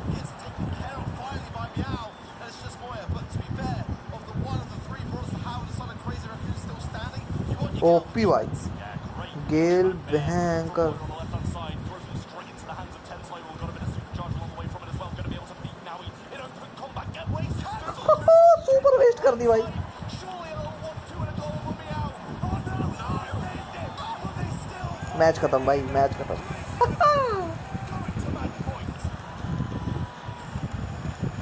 They're starting to make this look easy. And it shouldn't be looking this easy against the reigning world champions. Zaza are on the ropes. They've got to find an answer. SK का वापस आ गया भाई FUT के साथ. Survive this set. They've got to start making these moments count. It's crazy. अगर ये वाला prediction सही हो जाता है ना हमारा SK और FUT वाला, गेल ओपी. हाँ भाई गेल अच्छा चॉइस थी बहुत ज़्यादा. तो अपन का 1000 पॉइंट्स हो जाएंगे भाई साहब. अपन हाफ पार कर लेंगे वो रिवॉर्ड्स वाली जो लाइन है ना, हाफ.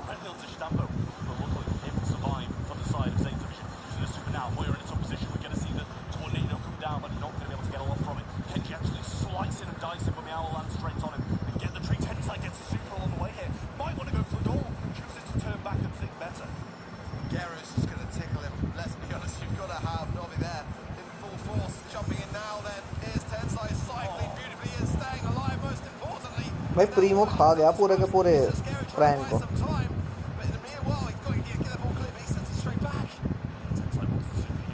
यहाँ पे रफ भी काम कर लेता. पता है अगर ये स्टू लेकर आ रहा है ना, तो रफ का हाइपर चार्ज स्टू को भाई साहब काफ़ी सारे हाइपर चार्ज दे देता.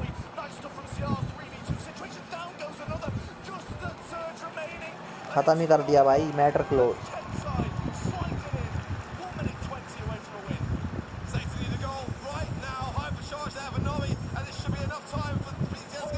ओ क्या टाइम पे दिया भाई सुपर.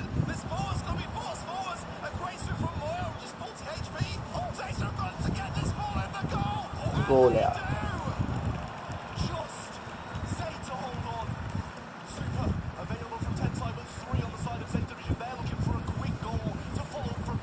हाँ रिको भी अच्छा था, मगर कैंजी भी कुछ गलत ही कर रहा है भाई. गोल है.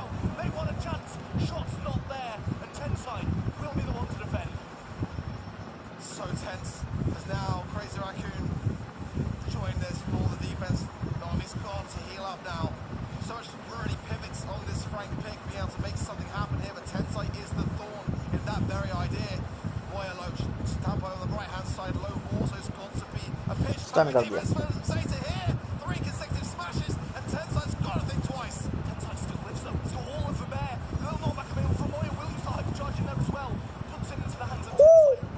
गेल भाई साहब.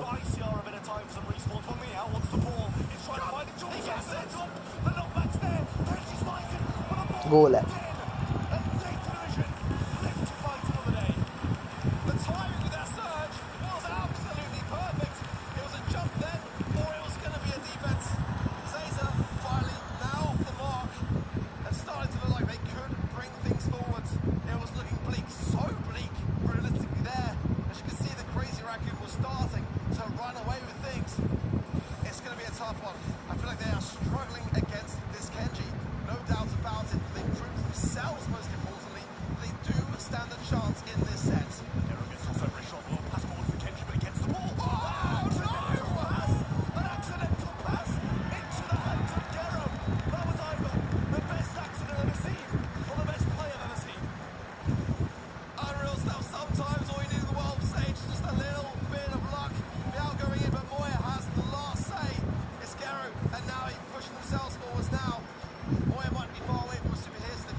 Ui hui hui hui.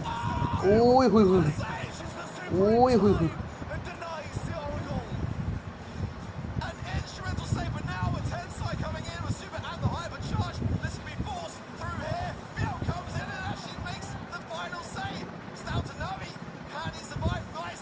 गोल है भाई.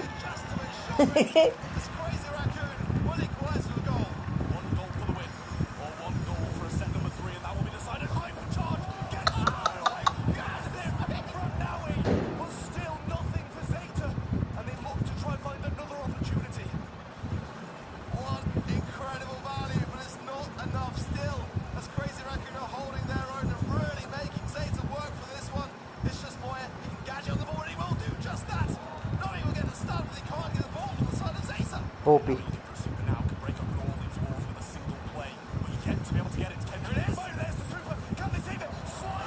भाई सब स्लैश कर कैड़ा भाई सब कैड़ा बचा लिया Now it's them on the attack. Can they find the winner? This is unbelievable, but it's still Crazy Raccoon. They're only one goal away from taking this series. A perfectly timed jump into the hands of Garu, who should be able to now dash force to get the ball. It's just Tensei, he's got Gadget now as well, and that's going to be on the minds of Zeta. Tensei goes for more, but actually plays it straight into their hands once more instead of it. गोल है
पूरा भाई सब search को तो देख लो भाई no को देख लो भाई I really thought crazy will win हाँ यार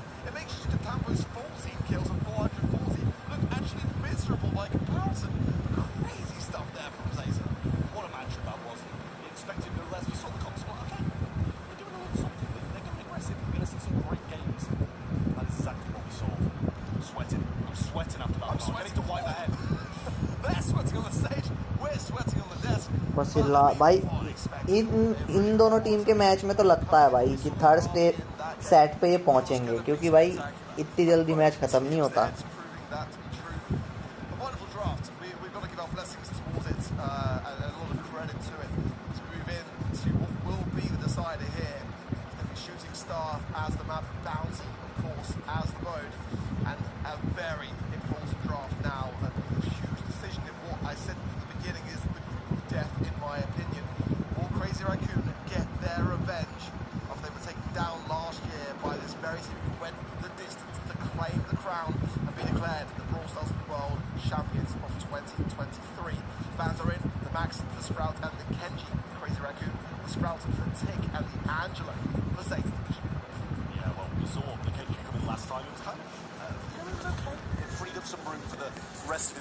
आरटी भी अच्छी चॉइस है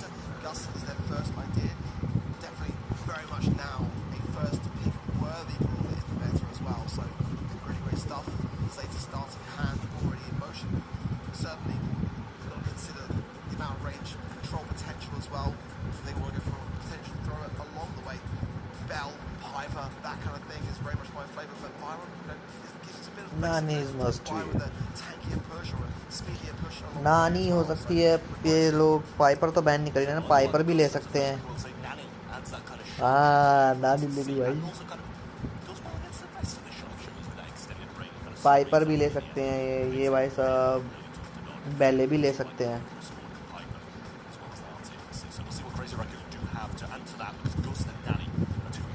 ये कोल्ट भी ले सकते हैं वैसे ब्रॉक भी सही है एक नो टीम पिक नानी दे यार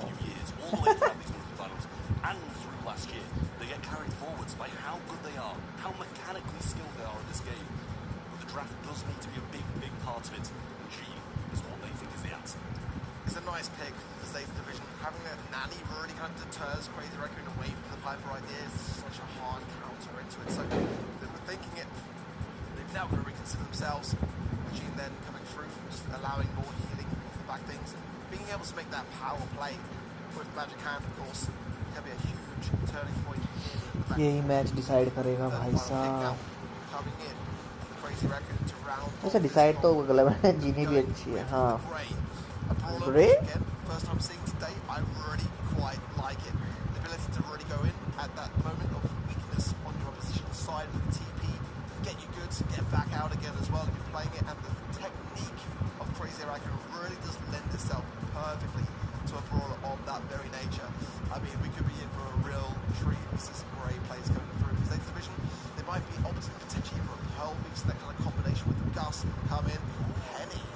That is a bit of a controversial one. Certainly one that's coming forward a little bit more in the pro scene. But we've not been a massive fan of it here on the desk. पैनी थोड़ा सा भाई साहब ये क्या, ये तो थोड़ा अटपटा सा सीन लग रहा है पैनी के साथ. Yeah, albeit not probably the best brawler for this map. But then again, I think Grey over the other side is another one of those. You know, it's kind of, you know, it's okay on some maps, but when you need range, you don't go Grey. But when you're faced with a Nanny and a Gus who have that range, I feel like that puts you a bit of a disadvantage. I think this division might have what it takes. Interesting stuff. Well, either way, this is where it's going to be decided. A missed walking cane there by Tensai to start things off. Big tap, so tap on the right-hand side. Onto Novi, there is a gadget there, the Hacks gadget, bringing Novi down so low there, forcing him back and continued aggression.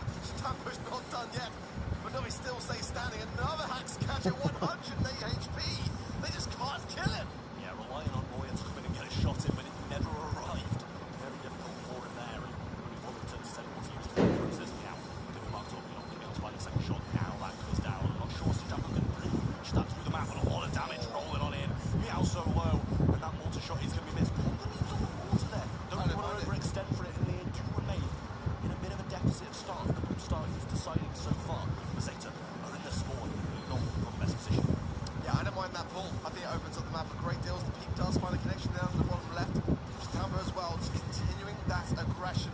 Salty Barrel not going to be doing too much there, but it might be something of a bit of a on that top right later on down the lines. Gero having that shield, such a great thing to have on the defense. It's just the blue star so far. गया बच गया. Connection to Moya. Moya stays standing. State Division holding well. अबे दो long range के हो गए तो एक मिड रेंज का हो गया ना पैनी. कि अगर क्लोज आते हैं तो पैनी थोड़ा सा उन्हें काउंटर कर सकती है, क्योंकि नानी और ये सब तो थोड़ा लॉन्ग रेंज के लिए सही रहते हैं.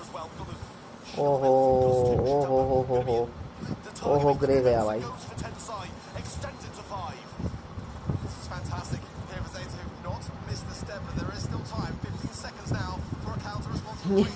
ये जब सीता टेम्पो ने भाई साहब आरटी लिया है भाई साहब, क्रेजी रकून ने हगा है.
Zeta come back.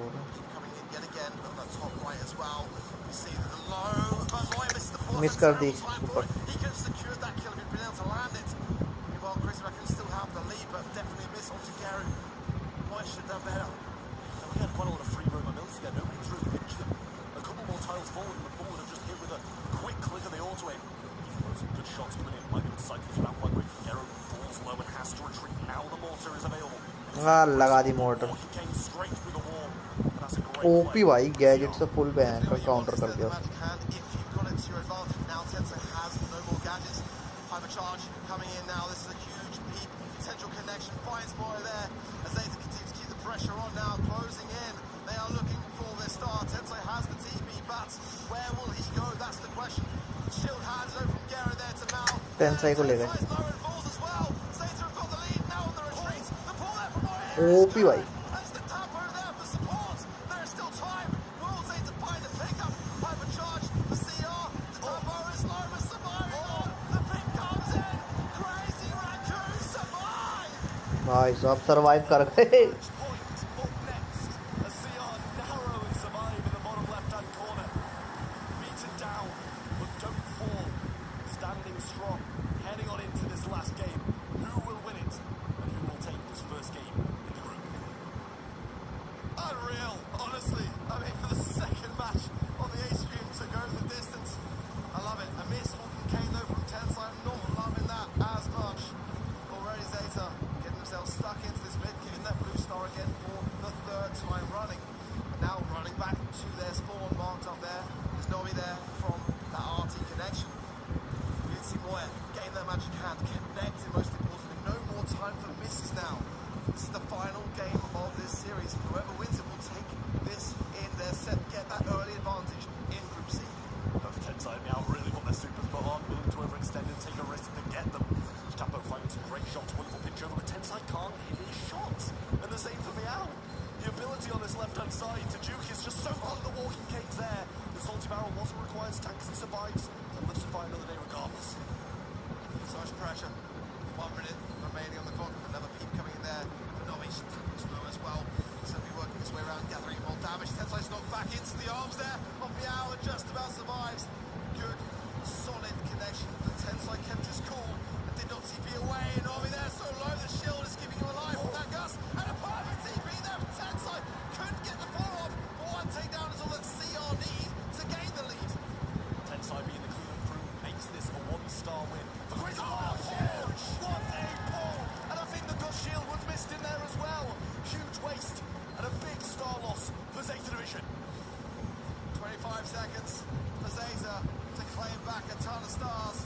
They've got the blue, but they need 3 at least. And that'll be क्या लगता है भाई? अरे अरे अरे गए। Still 6 stars and the blue with Crazy Raccoon. And Zeta down 1 man.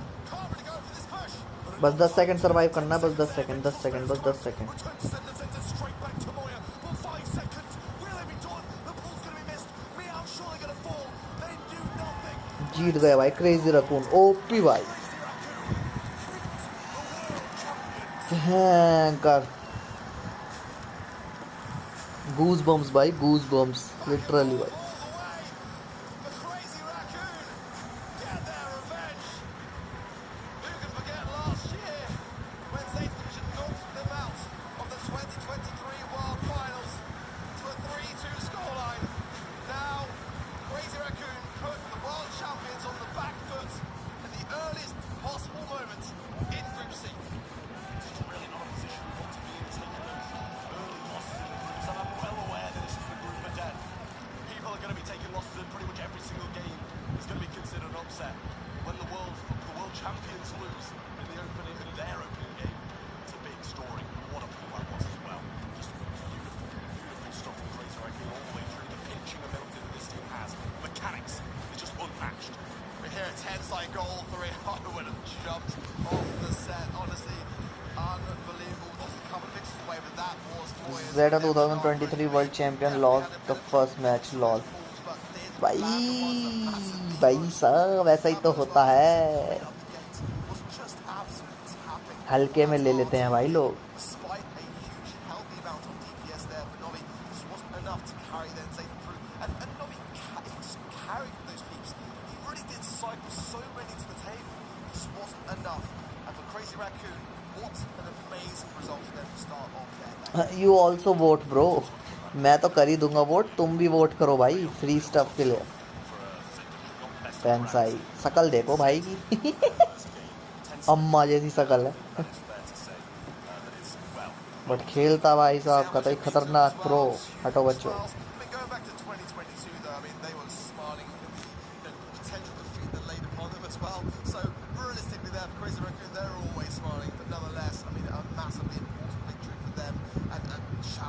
to say the very least, against the world champions of Zeta Division. I mean, what a way to start things off. We've had so much incredible action. Just do a little recap now of those groups to see where the score lines have landed. It's been already unreal travel. And here we have it. We saw SK Gaming take down Elevators. Pioneers managed to beat Space Station in quite a swift 2-0, I will say as well. As we just witnessed now, Crater and Kudu beat Zeta Division in that final double match point. Nah, I don't. Okay. And I think that's fair to say that I was kind of expecting. We're looking pretty good for our predictions so far. Oh, I mean, honestly, it's rare I'm not looking good for my predictions. Come on. You know, I'm loving it. I'm loving it. I think, what, 4 for 4. Crazy Raccoon will definitely win 2024. Hope so. Zeta must win. Win. Guy mere ex. We'll definitely gloat a little bit, but nonetheless, I mean, when you look at the action that we've had, भाई prediction Zeta यार भाई बहुत ज़्यादा hope है. plenty more where that came from. We're going to go to a very short break. You do not want to miss what follows. We'll be right back after this.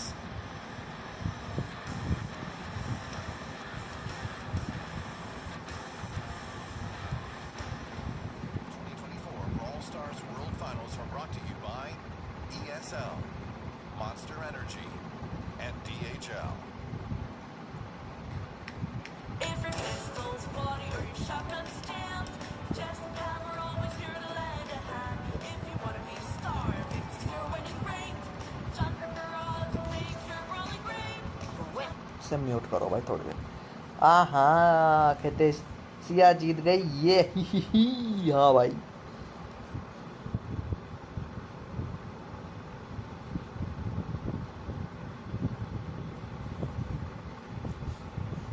और कितने कितने points हो गए तुम लोगों के भाई. अपन के तो तुम लोगों को दिख रहे हैं सामने.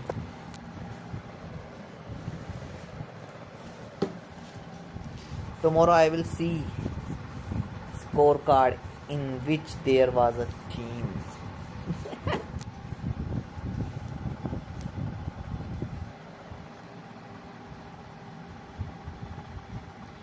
दिल का दरिया बह ही गया. भाई कैड़ा था क्रेजी रकून का अलग एंड तक भाई साहब सरवाइव कर ही लिया उन्होंने. कितने प्रेडिक्शन सही गए. मेरे ए में तो जो ग्रुप ए चल रहा है उसमें तो दोनों प्रेडिक्शन सही गए. ग्रुप बी में एक प्रेडिक्शन सही गया, एक गलत गया. दो प्रेडिक्शन. हाँ, ग्रुप ए बी में भी दो प्रेडिक्शन सही गए. 4 प्रेडिक्शन टोटल. मेरे 800. Through into the finals, however, by having the top 12 teams in the world under one roof, anyone can pull out Time to change the pool. at any time, and that is why we love it. So we have our next match ready to go on the main stage. So let's introduce your next two teams, kicking things off. भाई पहले पता है क्या था. पहले जो vote था ना, जो चैट के अंदर अभी मैंने वोट शो करा है, ये 60 पहले जेटा पे था और 40% से भी कम जो है भाई साहब क्रेजी रकून पे था. और जैसे जैसे मैच पलटा 60 क्रेजी रकून हो गया और ये 40 हो गया भाई. ओपी भाई.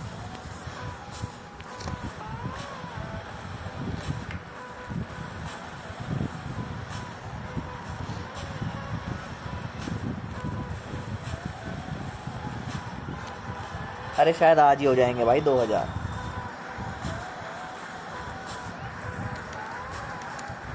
Their opponents are from South America, bringing heaps of passion to the main stage, but can they maintain their composure? It is Kyodon, Firecrow, and Adinio.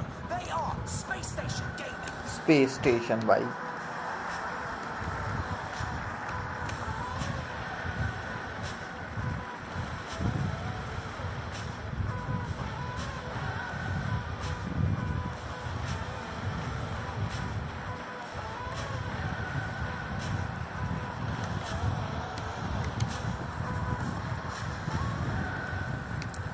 Life or death it is right now for Space Station Gaming, and they face down the Roman Empire. देखते हैं भाई अब vote कितने कितने जाते हैं. Of course, with that same core, Maru, this time alongside veteran iChaos, are looking to make a deep run as a number 6. Guys जिसने अब तक स्ट्रीम लाइक नहीं करी है लाइक कर दो. चैनल पे नए आ रहे हो सब्सक्राइब मार दो भाई. They had literally the worst run of any team at World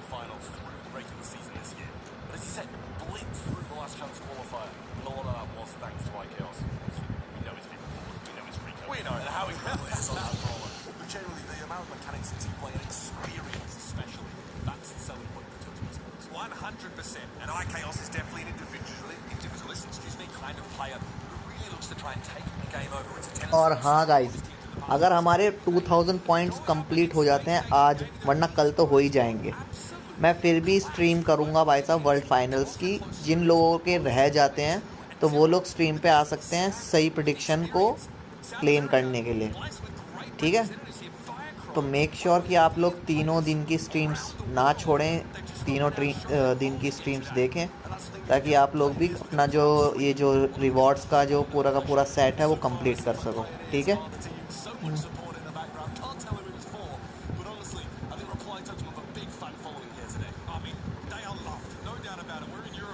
वो सबको ही बोल रहे हैं अब, मेरे पास भी आया था, वो बीच बीच में दे रहे हैं अभी ये इन्होंने नई चीज़ डाली है। और इस बार तो बेल्ट भी मिलेगी भाई, तुम लोगों ने देखी थी स्टार्टिंग में एक बेल्ट दिखाई थी इन लोगों ने, तो शायद से वो ट्रॉफी तो मिलेगी पूरी टीम को और वो बेल्ट मिलेगी शायद से MVP प्लेयर को। तो शायद से मेरे हिसाब से तो यही दिमाग में आ रहा है कि भाई वो जो बेल्ट मिलेगी वो MVP प्लेयर को ही मिलेगी। बाकी आगे देखते हैं इनका कुछ और प्लान हो तो।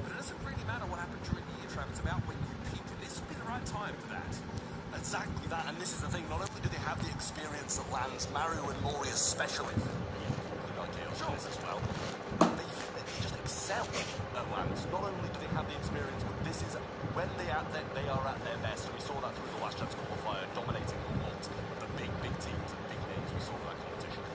And on the space station side, especially Firecrow and Adinho have been together for many years, going back to the INTZ roster, right? In 2021, they made it to the semi-finals of the World Finals before losing to Na'Vi. And then in 2022, it was that Zeta Division 0 team that beat them in a 5-set banger to eventually go on and win that World Championship there. So this space station team, want to be clear, stacked with quality, haven't quite shown us what they're made of today, but it's something worth looking out for. Firecrow is an individual, mechanically gifted.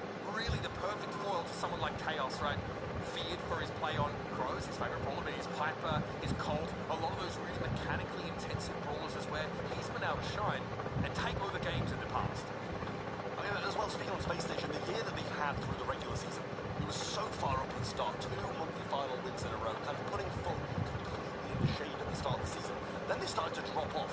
The mid-portion of the नई season 3-player wasn't belt, the best for Space Station. They took a couple of losses to avoid those finals, but when 3 player belt के अंदर, हाँ भाई और कुछ तीनों को ठूस ठास के भाई साहब बोरी में बांध के फेंक देंगे, चलो निकलो, हो गए, जीत गए, चलो pack up. Otherwise, they're going home.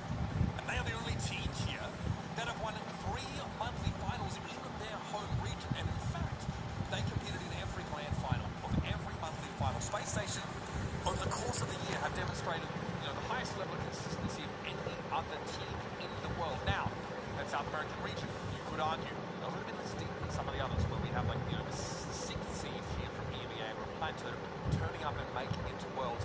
But it would be such a shame to have, honestly, see consistency, great results month in, month out in their own region, and come here to fall after really only giving a show on beat stream, of course, losing both those sets. They've got to Hest, bhai.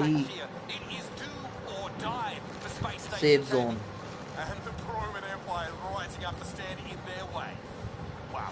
जब से अब आया है भाई heist, Space Station's predicted for a flight totem, especially after their initial showing over on the beach, getting absolutely ripped apart by Pioneers when you're heading on to safe zone in Heist. The bans from a flight totem. Let's get to that first. Angelo being the first big ability. Bro मैंने नहीं फट, The range, the super, and the amount of damage you can rain down on the safe when using that super. Bro मैं नहीं, Matched. The bans from a flight totem, though, were the Kenji. क्या चीज़ समझा नहीं मैं, Farlight. Collect and Mo taken away by Space Station. अबे आज के लिए बस 1000 ही देंगे क्या ये लोग? मुझे लगता है आज की लिमिट ही 1000 है 2000 देंगे ही नहीं ये लोग। कहीं पता चला लोगों के आज ही 2000 हो गए आना ही बंद कर दिया, लोगों की वॉचिंग ही कम आ रही है। क्योंकि वेबसाइट पे अगर लोग जाके देखते हैं ना तो इन्हें ज़्यादा बेनिफिट होता है as compare to YouTube. Crow OP Yeah, it's one of those things where, chunks off the map, we need to kind of be able to crow spread the map OP whenever we want. We'll take a melody and it's a lot of damage as well if you get those notes circling around you and catching pops. कहाँ दिख रहा है तुमको crow भाई? मुझे तो कहीं crow दिख नहीं रहा। Map ready to defend also. Back over to Refine Totem though with their follow-up picks. They're going to need something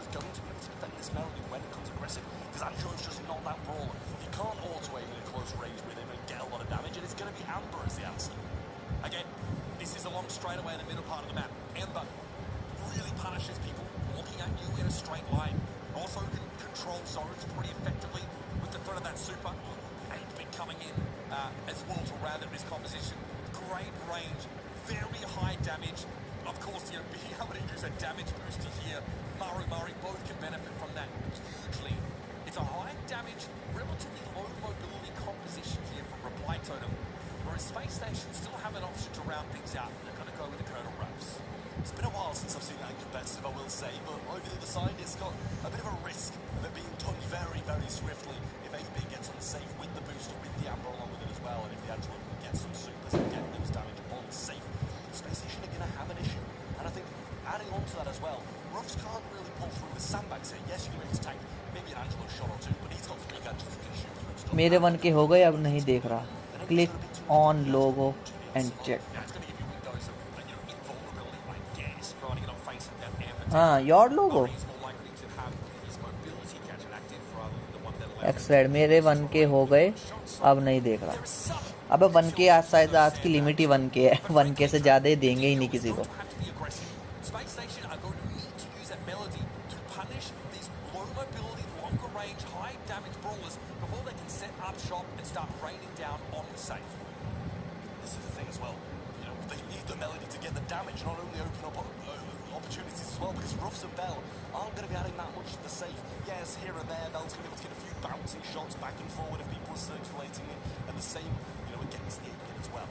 But Ruffs, you know, throwing a couple of low damage shots, it feels a bit weird for me. Obviously, Ruff's shots can bounce off walls. You can make some use of it there. You can push up to pressure the safe dead. Excuse me. We don't take Brawl. It's a little bit of warm-up here being undertaken by Spike का Station. logo पर. Look, simply put, Space Station are playing for map control here. They really need to make sure they can get up into the middle of the map and be oppressive in order to give themselves a staging ground to start to push up onto the safe, to start to put that damage down. They have some all-in, but only from the melody. And they're going to be outranged a lot of the time against iChaos and Murray. पहले के 3 match में ही 1 के रहा. Angelo can kind of be anywhere.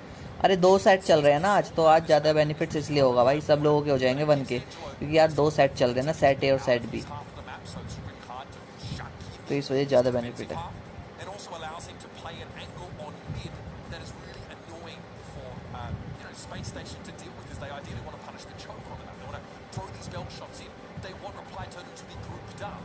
But Murray does not have to do that. He doesn't have to play with Chaos and Murray, unless he wants, of course, a little bit of damage boost, which of course he total over there and spend some time with the rest of his team. You know, it's the thing, I think you've hit the nail on the head there in terms of what the teams have to do to be able to win, but Reply Totem is kind of a looming thing of being able to get so much of the safe down in one push. And not only that as well, looking at these compositions, you're kind of like, okay, if you get Reply Totem and get control, they don't need to have it done in one push. They can play this low game, they can pin their opponents and spawn. And I feel like that's kind of why I'm siding with their composition that just that little bit more. I will say Space Station, they've got some big hitters. Bell can do a lot against this slow 8-bit. Brawl stars वाले item है.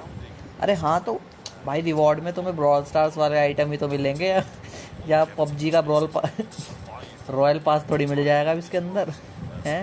देख, तुम brawl stars ले हो और मिल जाएगा तुम्हें PUBG का रॉयल पास. ऐसा नहीं होता भाई, ब्रॉल पास के आइटम ही मिलेंगे तुम्हें. The biggest question mark. Supply drop, of course, can be given over the melody, empower her to go a little bit more aggressively. And I think Space Station in hostile territory somehow, Trav. A lot of Totem fans looming around the crowd today, I will say, making so much noise for the veterans of Mori Chaos and Maru. Into the game we go. Safe zone is going to be the entrance in the first set in this matchup between Space Station and Reply Totem. Already a shot connected for Fire Crow, as evidenced by the positive feedback shield on the bell. Couple of nice taps here, and their stakes set Start up हो गया to भाई. punish Reply Totem when they want to move forward. Kaya Dog obviously set up to be a right-side laner. Could really put pressure down this 8-bit with those bouncing shots. Now we're starting to see a little bit more of the idea, and it is the sandbags. भाई मच्छर मुच्छर अपने घर जाओ भाई. Fire Crow up to be a nuisance in mid. Power there for Fire Crow is going to be a big help. Gadget going to be using Fire Crow pushback. In goes a Dino Gadget. अच्छा, क्यों? Falling so low, but eventually cleaned up. But look at this damage. I haven't even been looking at it going down, and it's already at 60%. This is what we talked about, though. Space Station using this comp to control the middle part of the map. Maru, like we said, can break out of his own half, but wants to take that off angle that only Angelo can really assume here. Walked into a nest egg, but isn't punished for it. Adino comes in again, and Mori is down. Oh, ओ भाई साहब A big problem for Apply Totem. They don't have an answer for. There's a nesting on the right hand side as well. Will slow Chaos down, but he throws some oil over the right, which is going to have some slowing properties if the mythic gear is in use. Goes forward, burns it down. Kaidock should fall, and he does. When Inadinho goes, he gets one, but can't find any damage this time. Hypercharge used by Firecrow has the power up in hand as well, dealing so much damage to both the Safe and Maru. Maru is marked. He can't do anything about it. The Bell Super is a homing ability with that hypercharge active. So now it's dangerous here to be Angelo in general. Kaidock finally taken down by Maru, who's had a tough time trying to navigate this lane and constantly has to run into Adinho. Maru himself, but he was exposed. He was marked as well, so it's a one-shot kill there from Firecrow. And still Reply Totem have not put a scratch on the SSG Safe. 45% can be taken off this space station Safe with one push from Rory. Has that super now, going to be able to place it on the right hand side here, out of harm's way, and try and burn down some damage. But Adinho still has a gadget in hand. He's going to trade out and take a lot of the wind out of Reply. Totem sails. Firecrow solo in this defensive position, and still the first signs of damage start to come down from Reply Totem, but nowhere near enough so far. Maru though is in a dangerous अब जाएगा तो damage हुआ भाई out of that position. Maru able to pop the super and get some extra help now. We're down to 10 seconds left in the round. Space station at 82 still, but they've lost Firecrow. Adinho barely clinging on, and here comes Maru. Here comes the pressure from खत्म भाई साहब and time clutch था ये तो All it takes for Reply Totem. 2 minutes of pain, the 30 seconds of success, and they take the first game against Space Station. Oh man, that had to batten those hatches for so much of the round. Takes so much patience to just deal with that punishment. Come back and pay it back with हाँ आज के लिए 1000 का ही target रखा है इन्होंने Looking for a much better start, regardless of the win. They did not look comfortable in that first game. Limit और ज़्यादा रीच नहीं हो पा रही Assuming his position over his left-hand side, going to try and keep the range and not feed the Melody super as early as last time. And this time for Totem, much better positioning and an early kill as तो well. यानी बाकी match का जो मुझे points मिलेंगे वो waste जाएंगे फिर तो more penetration ability. Adinho's going to chase him down. Maru knew his goose was cooked there. Chaos under a lot of pressure as well. और मुझे क्या भाई साहब जिन लोगों ने भाई साहब बाकी मैचेस के प्रेडिक्शन करे और जिनके 1000 हो गए तो उनका तो वेस्ट जाएगा वो Gadget damage and backs it up. And Kaidock almost brought down after picking up that supply drop as well. Adinho going forwards. We use that last shred of super. You get 3, and only 1 remain for him, but a bit of burn down damage comes in as well from Maru. Gets that as well. And Chaos's positioning is flawless. The same thing happening to Space Station as last game, but this time much earlier. This is exactly what Reply Totem were looking for. And I've got to hand it to Maru. He is not allowing Adinho to bully him on this left side anymore. Maru plays from inside the super, gets healed up. And of course, भाई वो उसकी hyper charge से क्या बचा है first damage. 8 bit Adinho wants to come forward gadget now. से But as you mentioned, Gadget's going to be important for Melody to get in there, and she needs 3 music notes to have that shielding. So here comes Adinho, comes in. 2 notes, Maru getting pressured away, but Adinho has not really touched the safe. Able to get the 1, but Maru staves him off. Cycles super back, down he goes. Chaos now moving forwards, trying to move Firecrow before he can get to this super. Does make sure he doesn't secure it. Adinho trying to power through, picks up that power up along the way. Now making the move over the right side, but runs out of supers. Can't make his way towards the safe just yet. And a good pinch between Rory and the respawning player will be a big help to Totem. Adinho's in trouble here. Very compromising position as Chaos eventually burns him to a crisp. Maru with the hypercharge super means he can move with ease and get healed up. Virtually unkillable within that window. Now playing from within the damage booster. That terrain gets broken up by Kaidock's supply drop. 26 seconds left in the round and Kaidock is taken out of the game. Chaos wanted to come forward, but Firecrow had the taps to bring the Ember down. Not the time to go down for either of the teams here. Rory going to try and bring down Adinho before he can make the push around the right side. 3v1 and Kaidock all alone. 10 seconds. Goodbye to him too. And Reply Totem will add to their फोड़ दिया भाई फोड़ दिया set number 1. Oh, buddy. What a statement to make for Reply Totem. We questioned the comp a lot for Space Station. We were proven wrong early. But the power of that 8-bit Ember Angelo combination for Reply Totem gets them over the line. Triple Maru jersey. Space station के भाई साहब station फाड़ दिया उसका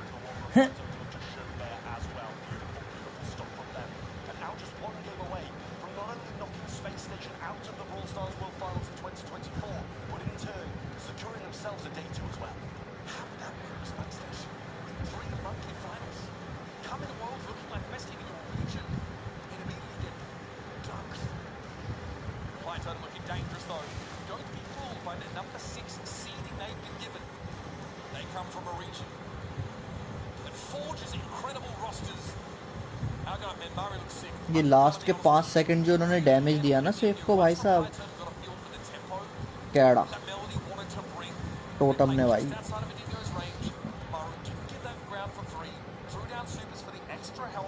joker अच्छा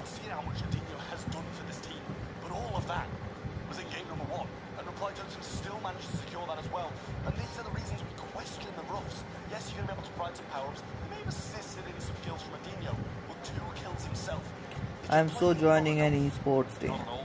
I am soon joining an good.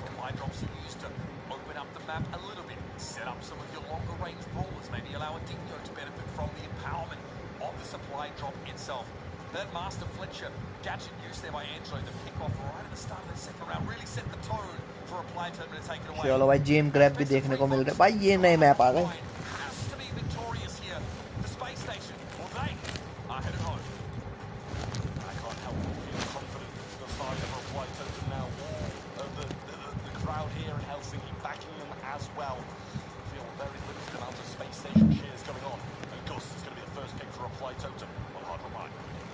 This is definitely a pick to maybe set up another brawler for Reply Totem. It says very little about what the plan is going to be for their composition. Gus in and of himself, pretty powerful. The super knocks opponents back, whether it's used on Gus or one of his teammates. Cookie Popper always represents kill potential when you least expect Who it. will win this match? Space Station needs to be very careful of that Zeta third or kill LG? that hits. और इस जेटा और LG का match चल रहा है भाई उस तरफ तो। One that can really dominate जेटा और side एलजी का मैच देखें हम लोग। Yeah, takes tanks out of the mix and just kind of what you tend to see coming in down the lane when you see Gus as the first pick. Penny can be rolling back on in. Not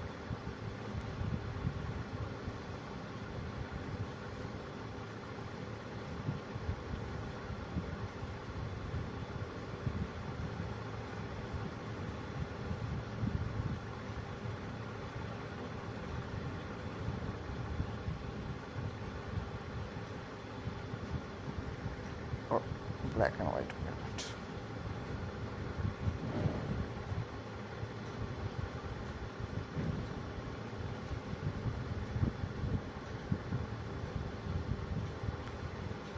अरे यार मैं ये भूल गया, पहले match में station ने RT को हल्के में ले लिया। much better brawl and needs to go on with it as well. Not only is that a great pick on the lane, it's a great pick to take away from Space Station 2. It's also live में गए, अरे कहाँ से जाते थे भाई, मैं भूल गया। Clancy gets picked up here. Well, brawl stars again, at level 3, probably the scariest 2024 ball in the game. Doesn't brawl look stars Knew was going to be a death wish anyway, but the Daryl absolutely stole my attention, and for that, to steal the attention over some of the stuff we saw अरे at a surge. यहाँ पे अभी चल नहीं रहा क्या match उसका? Yeah, I think that like SK Gaming has a जेटा और उसका gets levels as soon as the Clancy builds credits up. That's when Space Station will be at their peak. They're playing two brawlers that get stronger in the long game. yeah, Clancy definitely going to be a big help against the Daryl, and the same goes to be said for the Surge too. I just still have to question Penny mid. Yogesh Yes, भाई it's going to be okay against Indus try करो। got some more range thanks to Indus है मेरे पास, मैंने download कर रखा है वो यार, बट मेरा खेलने का नहीं हो पा रहा उसको, पता नहीं क्यों मेरे पर, मतलब खेलूंगा उसको यार। बाकी मैं आजकल गाइशन इम्पैक्ट खेल रहा हूँ भाई ज़्यादातर, और अपना ब्रॉल स्टार्स तो है ही continue. To be pressed in close quarters. Yeah, we like the look of Reply Totem's composition. Please the revive of before you hear trap. Space Station have access to two of the highest damage. भाई मुझे ये बताओ, इन्होंने जब भाई साहब मेरे को प्रेडिक्शन दे दिया है कौन सी टीम जीतेगी, तो मेरे को मैच क्यों नहीं दिखा रही है? अच्छा यहाँ तो भाई साहब ये फालतूगिरी चल गई। जेटा और एलजी का मैच देखेंगे भाई, एलजी को 11% मिले हैं लिटरली भाई, 11%। Gonna need a quick win for Reply Totem if they want to be able to win this one, because Surge and Clancy, when powered up, are going to be devastating for the Daryl. And the same goes for the Gem Carrier as well. If you've got a level 4 first Surge, season का पास Indus में purchase कर amount of spray that can happen with that hypercharge. लो, आगे जाके rare होगा। Like the Penny who's going to be able to splash with this Bruce. Like the Clancy who's going to be भाई कितने game है, कितनों के पास purchase करूं? something's got brawl stars का ही नहीं कर पा रहा हूँ। This, of course, is Reply Totem's first outing for 2024 Worlds. Because YouTube पे भी इतना कुछ खास मेरे को इम्प्रूवमेंट दिख नहीं रहा है। इतने से व्यूज़ से मैं भाई साहब पता नहीं क्या ही करूँगा इतने से व्यूज़ से।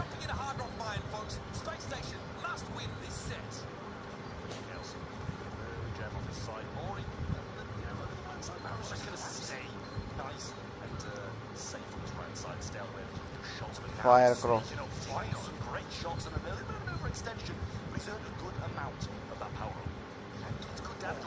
IC OP serve safe.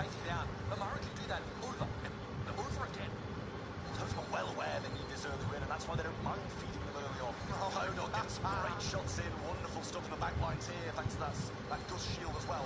Penny finds the combinations, but Mario will go straight for him, grabs two, and that's already 7. It's so hard to deal with this reply totem called Maori both just taking up residence inside SSG's bushes. Maori walks away with the potential for what, 14,000 health from that Gus shield.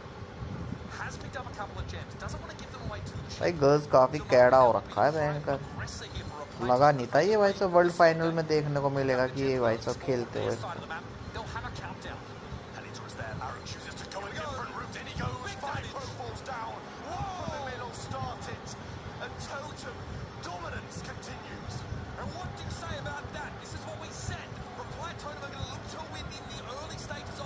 ये तो बढ़िया चल ही रहा है, बाकी start हो गया क्या? I mean, to lose in the group stages is not something that they would be expecting, so they now need to really turn up the heat and get things back in order. Yeah, best of 3 is a brutal format here in the World Finals. It can go incredibly quickly. I mean, we've seen so far there's भाई ये बंदा मुझे ऐसा लगता है जैसे जानबूझ के ऐसी आवाज़ में बोलता है। 400 रुपये में 275 देखते हैं यार। जो गेम में इतना खेल नहीं पाता उसका ब्रॉल पास बाय करके मुझे इतना वर्थ इट लगता नहीं। बट हाँ, लोगों के लिए है वर्थ इट भाई, मानता हूँ वो वर्थ इट है, रेयर भी होगा आगे जाके। बट बोला ना जैसे मैंने भाई साहब, वैसे नहीं चल पाएगा भाई।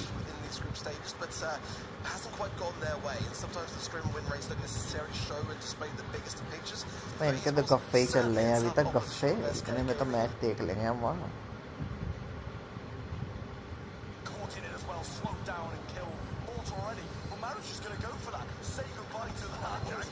यहाँ अलग ही चल रहा है भाई। टोटम ने अच्छा खासा कर रखा है, फुल प्रेशर दे रखा है भाई। मारू घुसा ही पड़ा है भयंकर स्टोन के अंदर, जा नहीं रहा कह रहा है भाई साहब। भाई साहब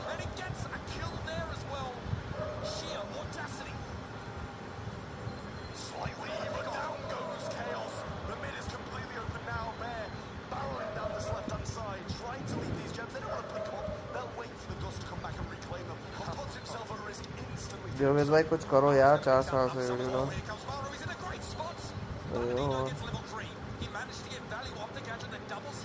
क्या करूं भाई। लोगों के मैं भाई सब कुछ करता हूं भाई, बट मुझे नहीं पता भाई लोगों के पास वीडियो क्यों नहीं जा पा रही है, या फिर पता नहीं क्या एल्गोरिदम में दिक्कत है, या फिर क्या नहीं है।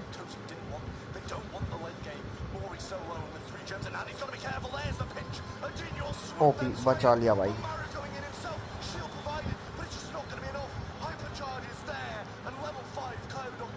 ऐसा भी नहीं है कि मैं टाइम नहीं देता भाई, चैनल को खूब सारा टाइम देता हूँ, ऐसी बात नहीं है। बट पता नहीं क्या ही सीन है, मुझे वो पता नहीं चल पा रही प्रॉब्लम भाई, क्या सीन है।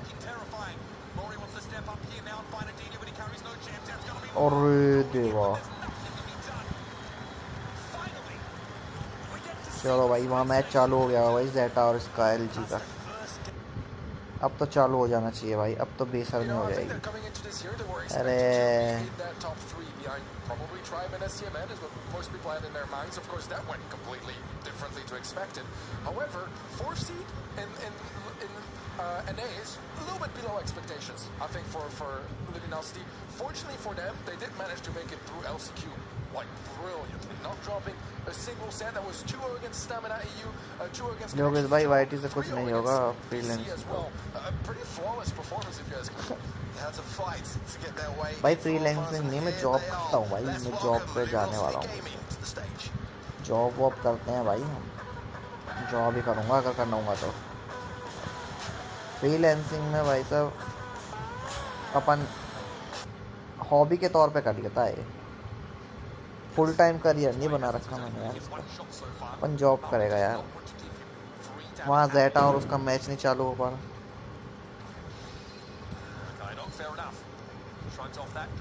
फिर यूट्यूब को लेके भी कुछ प्लान्स हैं भाई।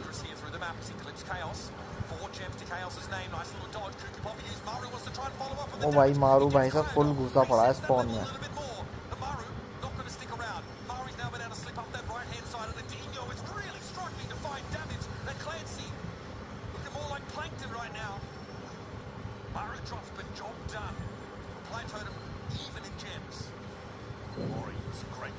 गोल्डी रॉक को फुल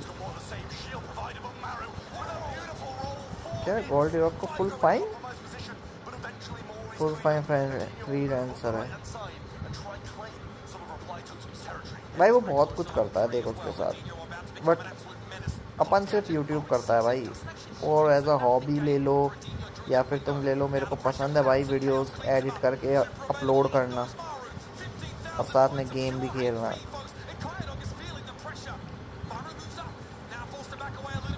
तो इसलिए सबके अपने अपने फ्यूचर गोल्स अलग होते हैं यार।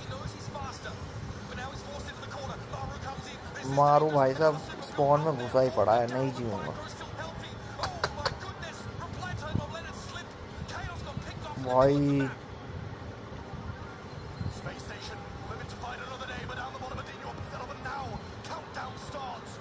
नीता ने फुल काउंटर का रखा था भाई, मगर ले गए यार वो सारे चेंज।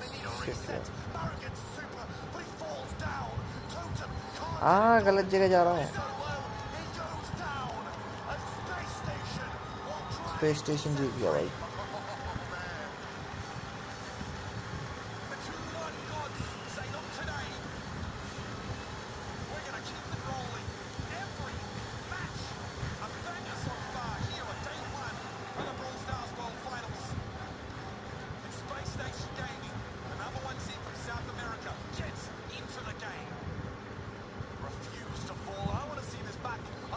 ये तो भाई पासा पलट वाला गेम हो गया ये तो भाई साहब एकदम से।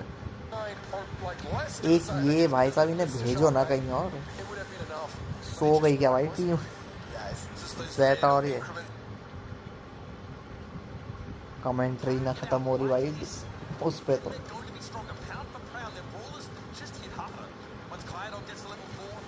हॉट रिंग में sprout and Sandy is OP.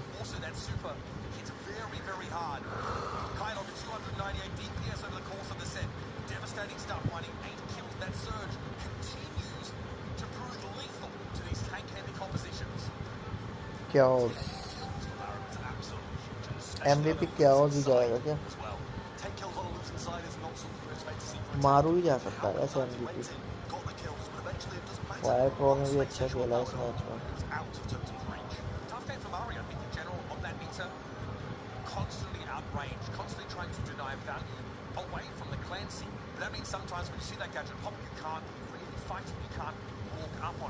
And Dino is able to use those windows, at least if he can't gain credits with that super, at least generate enough threat to keep the meter, to keep Maori at bay and drag the game out further. Beautifully done for Space Station. Guys ने अभी तक stream like नहीं करी है, like कर दो, channel पर नया सब्सक्राइब मार दो भाई। चलो भाई हॉट जोन भी देखने को मिल जाएगा।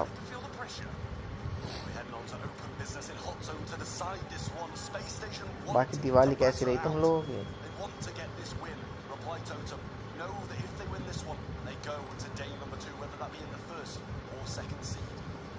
Bands are in. Kenji, Larry, Mori and Mo over the left-hand side in the first pick of Clancy for Apply Totem, whose band will be the Stu, the Mortis and the Frank. Once again, Clancy, if you want to play for a longer game, some game types ना ये लोग pick कर रहे हैं, वहाँ check करते हैं कैसे में।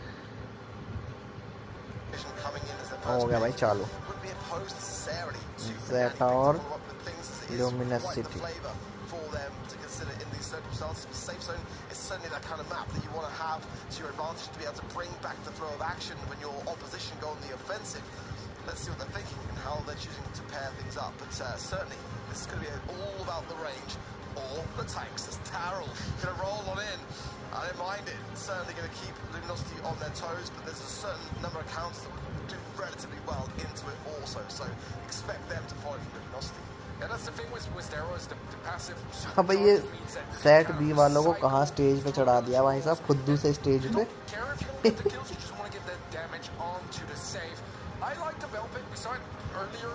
ये कैसा स्टेडियम बना दिया इनके लिए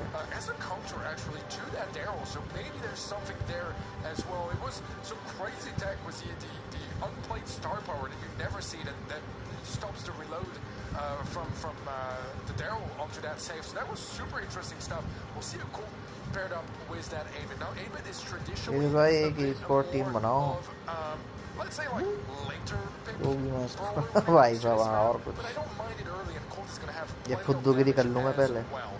So far it seems like damage wise both teams are covered. I really like this from Luminosity for sure. A little bit cautious. 8-bit is one of the new brawlers for Hypercharge, and therefore if that is accidentally pressed, will be a game forfeit. So they're going to be very cautious around it. But so far, the Melody as well coming in now to round off this Luminosity gaming comp. I really do quite like it. Certainly leaving no stone unturned for Zeta, who've got to really be on their defense here. As again, 1 foot wrong here, you can have a Colt or a damage booster from the 8-bit Melody on the safe, and that ability to bring back what I was saying again, the flow of action. I think this is a fantastic winning potential comp for Luminosity here. The penny from Zeta, the final pick, it's okay. It doesn't excite me nearly as much as the Melody, the Colt, and the 8-bit. Yeah, I'm completely with you here. I feel like Luminosity, their comp just like speaks to me just a little bit more. Zeta Division, I mean the penny is interesting here because you can't quite place the turret all the way to the left behind the wall. It has to be a bit more to the right, meaning that from mid you can actually access it and destroy it quite easily. So you can't perfectly hide it behind cover. It doesn't have enough reach in that case to access the save.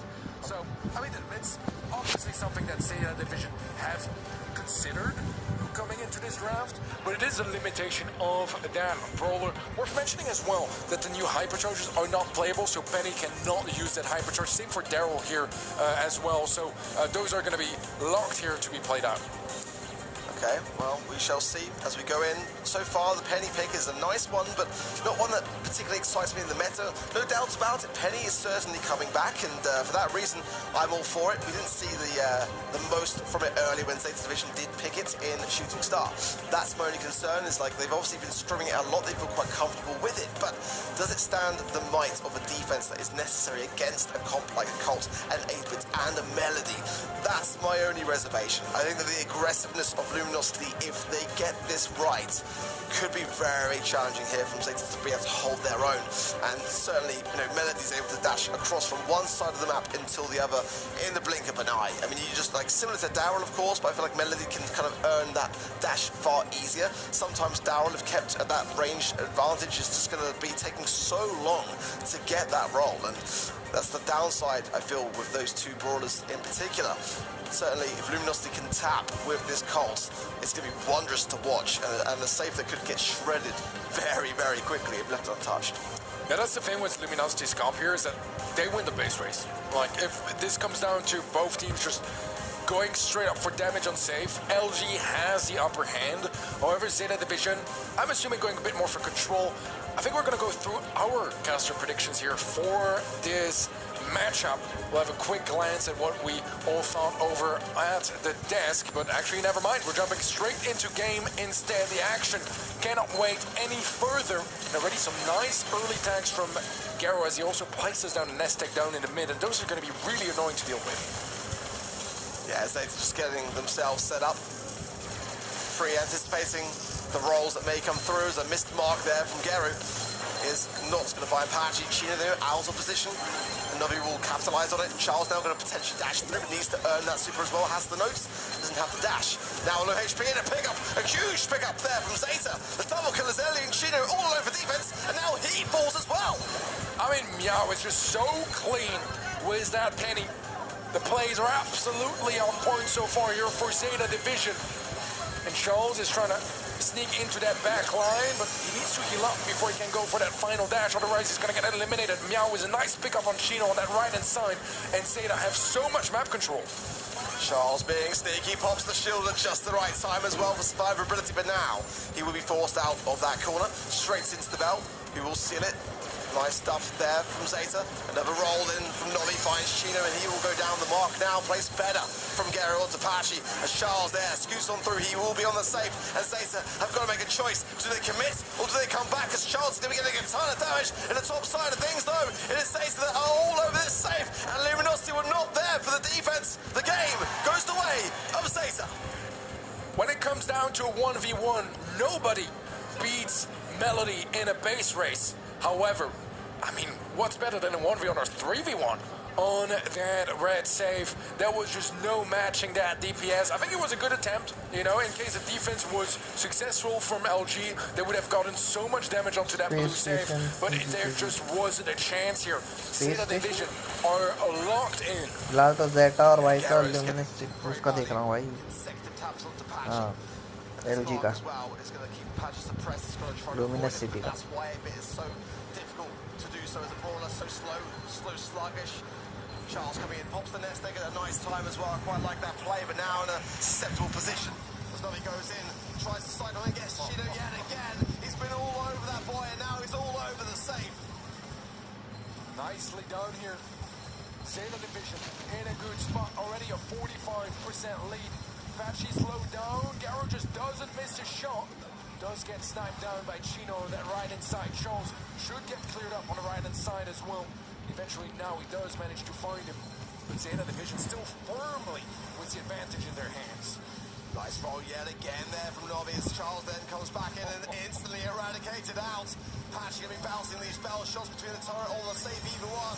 Either way, he goes down. A big roll there from Nobby yet again, straight onto the safe. मुंह तो तार दिया भाई safe का. Going out of control here for Luminosity. They can't defend. One little bell bounce, and this set is done. Zate's Division wipe the floor and get themselves back into some serious momentum. The Polish squad is not messing about here. They know that losing to Crazy Raccoon was a possibility, but I think that in their minds, there's not a universe, there's not a world where they lose to LG. And so far, they're showing that to us. That was dominance. That was a new, refined, refreshed States Division from their match previously. A huge defeat. You've got to remember the first game of the day, if it doesn't go your way, puts you under immense pressure. And that was the performance of a team which were not feeling that pressure. They really were so composed. I favoured the Luminosity Gaming comp. I've got to be honest, it seemed like the comp that could really escalate out of control. So a lot of credit got to be given there for Zeta Division to be able to hold their own under that kind of scrutiny. I'm with you there. I mean, I feel like Luminosity's comp just felt so much easier to actually execute. However, easy is just not a path that Zeta Division know or even care to attempt. That was a masterful set here to kick things off in this incredible series. Zeta Division up one set already, and their Daryl comp reigns supreme here in Heist. What a set here from Zeta Division. They look so convincing and so calculated throughout the entire thing. Yeah, I'd really love to see the stats of Nobby in this game because honestly he was just all over Chino. Those rolls so instrumental to get on the safe, to get the damage needed to allow then his teammates to come forwards with what was else left to land on the safe. And honestly, I'm feeling Zeta right now. I feel like they are looking so strong, and I've got to commend them. Honestly, very difficult to come back around when you're under pressure. Our predictions still united in that same respect. Again, we've got our faith behind this team still, and for their sake, I hope we're right. Yeah, I mean, Zeta Division looking as good as we kind of expected them to. I mean, I think that for NA, it's been a difficult year. I mean, if you look at the traditional titans of the region, none of them made it here this year. LG is the only team that qualified last year, and as well for the 2024 World Finals from North America, of course, I mean. But regardless, they're underperforming here so far here against Zeta Division. Is it just a one-set fluke? or is it a catastrophe just waiting to unveil itself? Looking at the stats, I mean, the kills, the damage, it's all in favor of Zeta Division. Chino, he fought as hard as he could, but it just simply wasn't enough. A great amount of DPS, but that DPS needs to land onto the safe. Luminosity Gaming were not playing the objective, and that was the issue. So going into Hard Rock Mine, they need to be all over this gem mine and ensure the gem carrier is keeping them in his pocket. Certainly, for Zeta, this could be their ticket back into the mix, but realistically here, if Luminosity were to lose, they've still got a second game to come today. This could end in the group as a three-way tie, potentially. That's getting ahead of ourselves, but it is a possibility here. Nita is the first pick coming in for Luminosity. The bans being the Daryl, the Clancy, and the Surge. Clearly that Daryl is enough to now bring into the equation as a ban. I think it's a worthy one as well. The Mo, the Kenji, and the Larry and Laurie then for Zeta Division as well.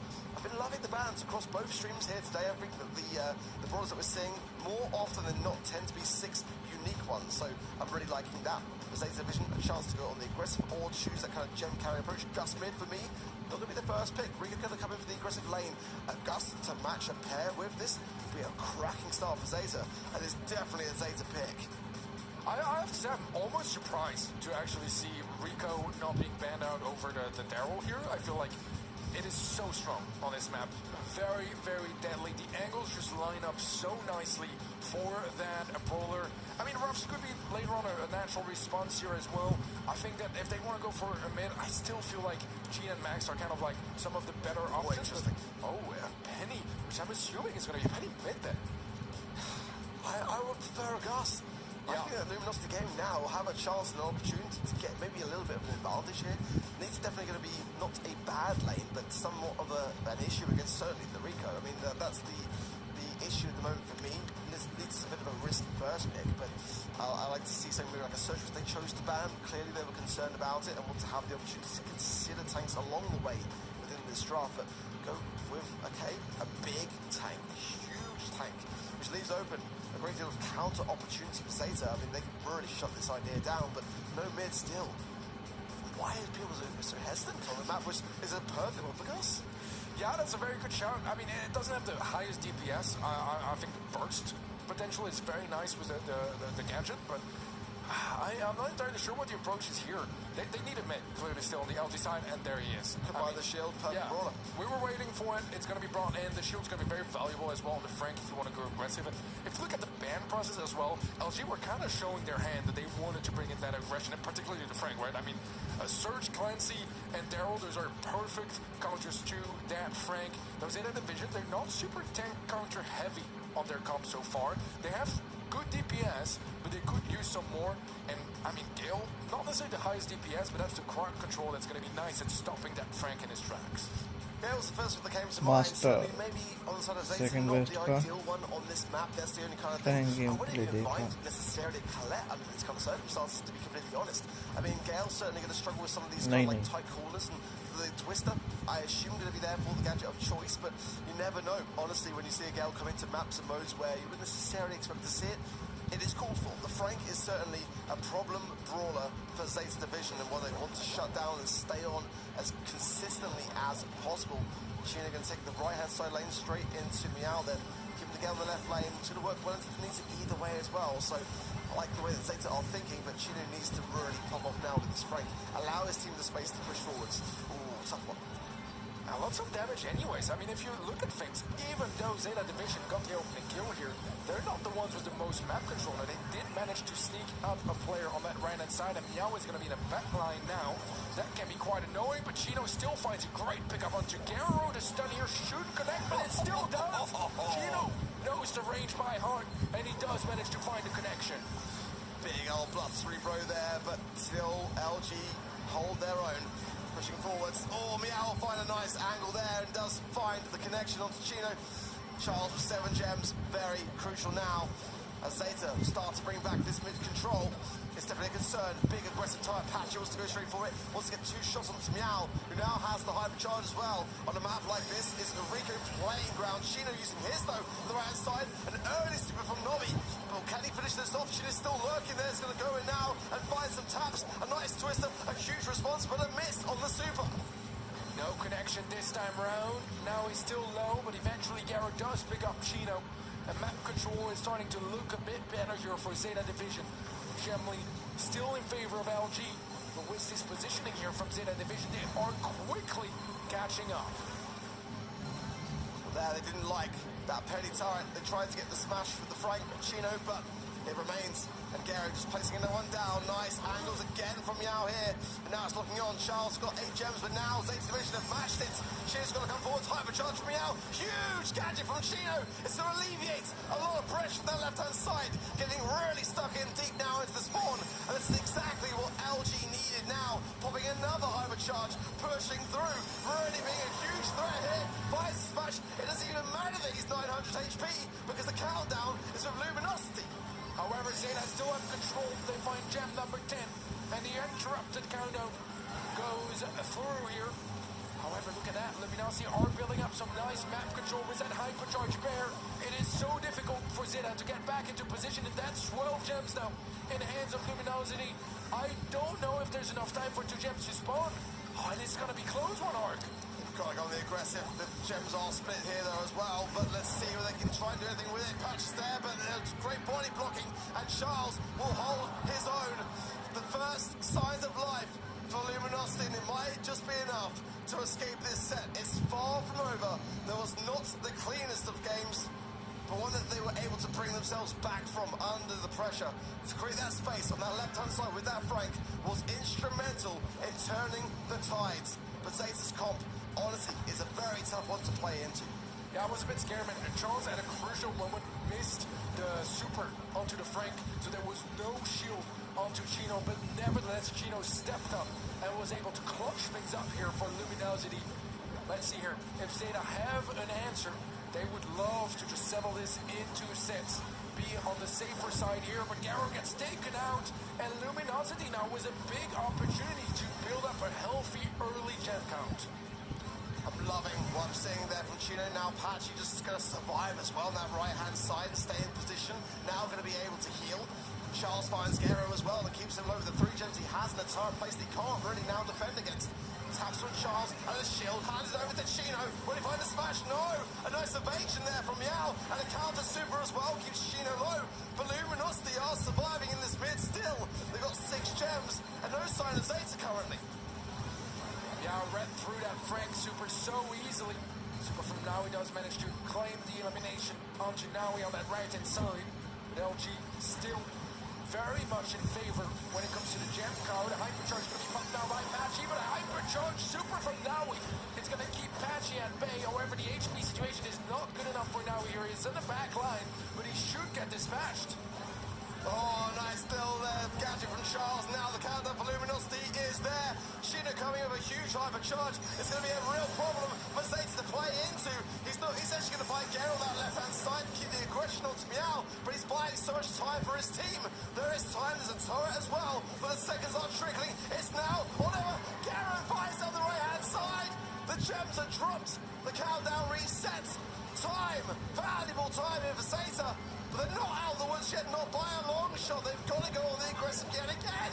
They need a kill in the next 5 seconds, either Patchy or Chino, but they are staying out of range. And Luminosity take set number 2. This series is going all the way, and finally, we see some smiles on LG's faces. The only one who wasn't smiling was Chino, who in my opinion was the playmaker in that set as well. But much needed charisma from Luminosity, because again, Zeta's Division, the world champions, are 1 set away from exiting. Hello, mic off to. Which would be devastating. Yogesh भाई second wave को देखा ना Is far from over. hello weird light. That is going to be one of the most important set of all those players' careers here. Zeta Division, the World Finals of last year, on the verge of elimination now in that 3rd and final set. I mean, it's going to be do or die for them, because if they win that set, it is going to come down to Luminosity facing Crazy Raccoon later on today. and then that's where the dice will be rolled. However, if they lose here, it's certain elimination for our former world champions. Exactly that, and then it's going to be seeded and played out. And between Luminosity and Crazy Raccoon, again, this is the group of death, in my opinion. I'm sure Luminosity watching from the sidelines earlier today will place their bets more so with the team that lost to Crazy Raccoon rather than Crazy Raccoon themselves. They know how important this set is. What pressure must be on that stage, but it's going to be unthinkable for Zeta, who as an organisation, just to let this one sink in, have only ever been first in a World Finals. I mean, their lowest performance has been first place, Teddy. I mean, how many orgs can you ever say that about? None in the history of Brawl Stars, besides Zeta, obviously. But I mean, looking at the stats here, Chino stands out. Not the highest of damages, but that's not what you need with the Frank. Just those stuns and those nice eliminations. That's the thing that makes Frank so ridiculous right now in the meta, is that he's not always the greatest, but he is so good at trades. Every time you get closer to Frank, even if you're going to take him down, chances are so high he's going to take you down with him just because of that increased reload speed when he's up close. It's actually disgusting how well it does, and yeah, you really bring that sort of like kamikaze approach that is incredibly valuable. I'm going to give a shout out there to Meow as well, because I mean, he's playing a Rico into a fight, so you're going to expect some high DPS, but I mean, 468 was very Used to take Chuck out of the fight. Anything that could really pull him away. We'll see BB as well, used defensively to try and knock him off course. Because once he sets up, once he gets those poles down, go back and forth over that safe, and be a real problem. Amber going to be locked in here for Eternal Fire. Chuck's also slowed down a little bit in terms of play rate at a professional level. I think people have just figured out better ways to deal with him. And I think a telling sign of that is there's a time and a place this year even where Chuck would have been in this ban stage 10 times out of 10. There's no way he would have even escaped it. The fact that he's even a selection option, I think, goes to show that pros are a little more confident in facing him, especially considered that EF had the first overall pick and deferred from selecting him. Goes to show that they're confident. Confidence certainly being exuded by this selection. A bull pick. I wonder if they want to all in. We see this a lot, actually. Teams, when they see Chuck, they realize, okay, we need to race against the Chuck composition. Dive on in, get more safe damage down, and no one better up close than Bull. Gugu going to run it down mid and try and get in that safe damage as early and as often as possible. So Humble now, knowing this, have to ask themselves, what do we have to slow down to? Of course, now they're having the same questions because they're dealing with all their potential with higher DPS than Chuck boasts. Clancy here. I thought we were going to have a short Clancy भी बहुत देखने को मिल रहा है भाई. Clancy is going to be a great way of dealing with this bull. I just feel like the overall composition, to your point, when we're racing with a bull, we got a Nani peeper, you can get a quick teleport to the other end. There's so many options for EF to get in immediately. They have Chuck, but Bell isn't necessarily a huge damage dealer. If they shadow this Clancy onto the bull, I think it'll be super helpful because they got to get to that tier 3 fast. Here we go, folks. Humble versus Eternal Fire. It's an EMEA clash between your top seed and Eternal Fire, who had to make it in through LCQ. Let's get it started. A lot of loud and proud EMEA fans in the stands here today. Medius, Gugu, Ope taking the mid here. Semantic just flanking this left-hand side, trying to establish as many posts as possible. The sooner the better for them. Ope really getting aggressive here. Semantic, no! Choo-choo, baby. It is time to dive that safe. Ope goes down to boss. That's a problem for Eternal Fire. They were maybe hoping to respond in some way, but Semantic does not get out scot-free. Luki is still remaining alive. Now it's a defensive opportunity for them. Here comes Gugu. Oh, right in the face of his enemy. Ope able to charge it as well. They're going to see Chuck the other way. He's there to defend it. Semantic gets out scot-free. Yeah, at least in the middle part of the map. Gugu is currently marked, so has to be careful. Luki, okay, fair enough. Guarantees that hit here. Hypercharge popped. Ope's going to be a nuisance from that left corner, but he cannot strike the safe from that position. He will need to super out from that cover and go for it. Gugu here very durable while using the peak, so Semantic opts to try and double back and help out. The peak definitely connected onto the safe. Ope blown up, and Humble have a nice little lead early. I would consider that a huge failure. 3 members all sent in at once. They mustered 12%. That's a lot of all-in potential that failed there. And Boss is already level 3. He is hitting like an absolute truck. And Humble have to train as well. Yeah, that's dirty stuff. Semantic gets on in, and Eternal Fire have been unable to answer the threat of this Chuck. In he goes once more. Good damage cycling that super. And Luki should be able to finish the job here. That's all she wrote for our first round. Humble. Convincing stuff. #1 seed from the MEA. This other team has been here all year long, and they haven't gotten close to the consistency of this other roster. EF really got to come alive here. I mean, that's just not going to cut it here at the world stage. They surprised us, I think, making through LCQ. This Eternal Fire team really rose to the occasion. But they're going up against a team that really seems to have so few weaknesses. Rival were able to maybe expose some, but they had to give it their all. They still came off second best. Boss here yet to find a hit, but should be charging those credits up pretty quickly. Gugu taking a couple of those bell shots, has to back up from Mebius to make sure they don't bounce around. Semantic getting established here in game number 2. There he goes. No damage quite yet, though. Looking for the enemy side. Now Nani can charge up, go for this super, and just goes for a plain old simple kill. That'll do. One more Luki. That's going to be enough. Ope marked up and brought down. Gugu now wants to come forward. Semantic just ignores him. He's playing his own game out here, folks. Ope, full-time defense for him. And Luki's able to avoid the rest of that amber damage. Humble have map control. Another big mistake there. I mean, Luki not going down cost him a little bit. Semantic still staying alive. The chip damage just keeps pouring in. This time, though, he's been on the other end with a shotgun brawler. Yeah, Ope is on full defense. He is not allowed to leave the safe for any stretch, apparently. As Eternal Fire have already fallen behind by 28%. And Semantic's in the mix again. Doesn't mind going down here. Boss, in the meantime, is just charging up. He's now rank 3 already. Mebius feels the brunt of that Clancy damage as Ope tried to charge in and open up the map, but he's marked and quickly brought down again. The Bulldozer not doing a lot of destruction right now outside of a few walls. He's doing no eyes safe damage. Things are just getting scarier and scarier here. Humble just making it look so easy. The nest eggs as well. Ope can't do anything about them. He walks into them, gets slowed up. It's the easy pickings for Boss, who right now is the most fearsome brawler on the field. And only 22% left for Eternal Fire. They are in deep trouble. And they're fighting the clock as well. Another charge in from Semantic. 7,000 HP, all that remains. And now it's EF's turn. They have to get to the other end, but they're not surviving. Humble clearing the stage here. Just a few more shots, and that's all 0. Humble up 1-0. And that is how you put Eternal Fire on notice, folks. Humble utterly extinguished them in our first set. It's a composition where they tip their hand early in the draft, Kenny. They show that chart. They say, here's our game plan. What are you going to do about it? And they answered it with bull.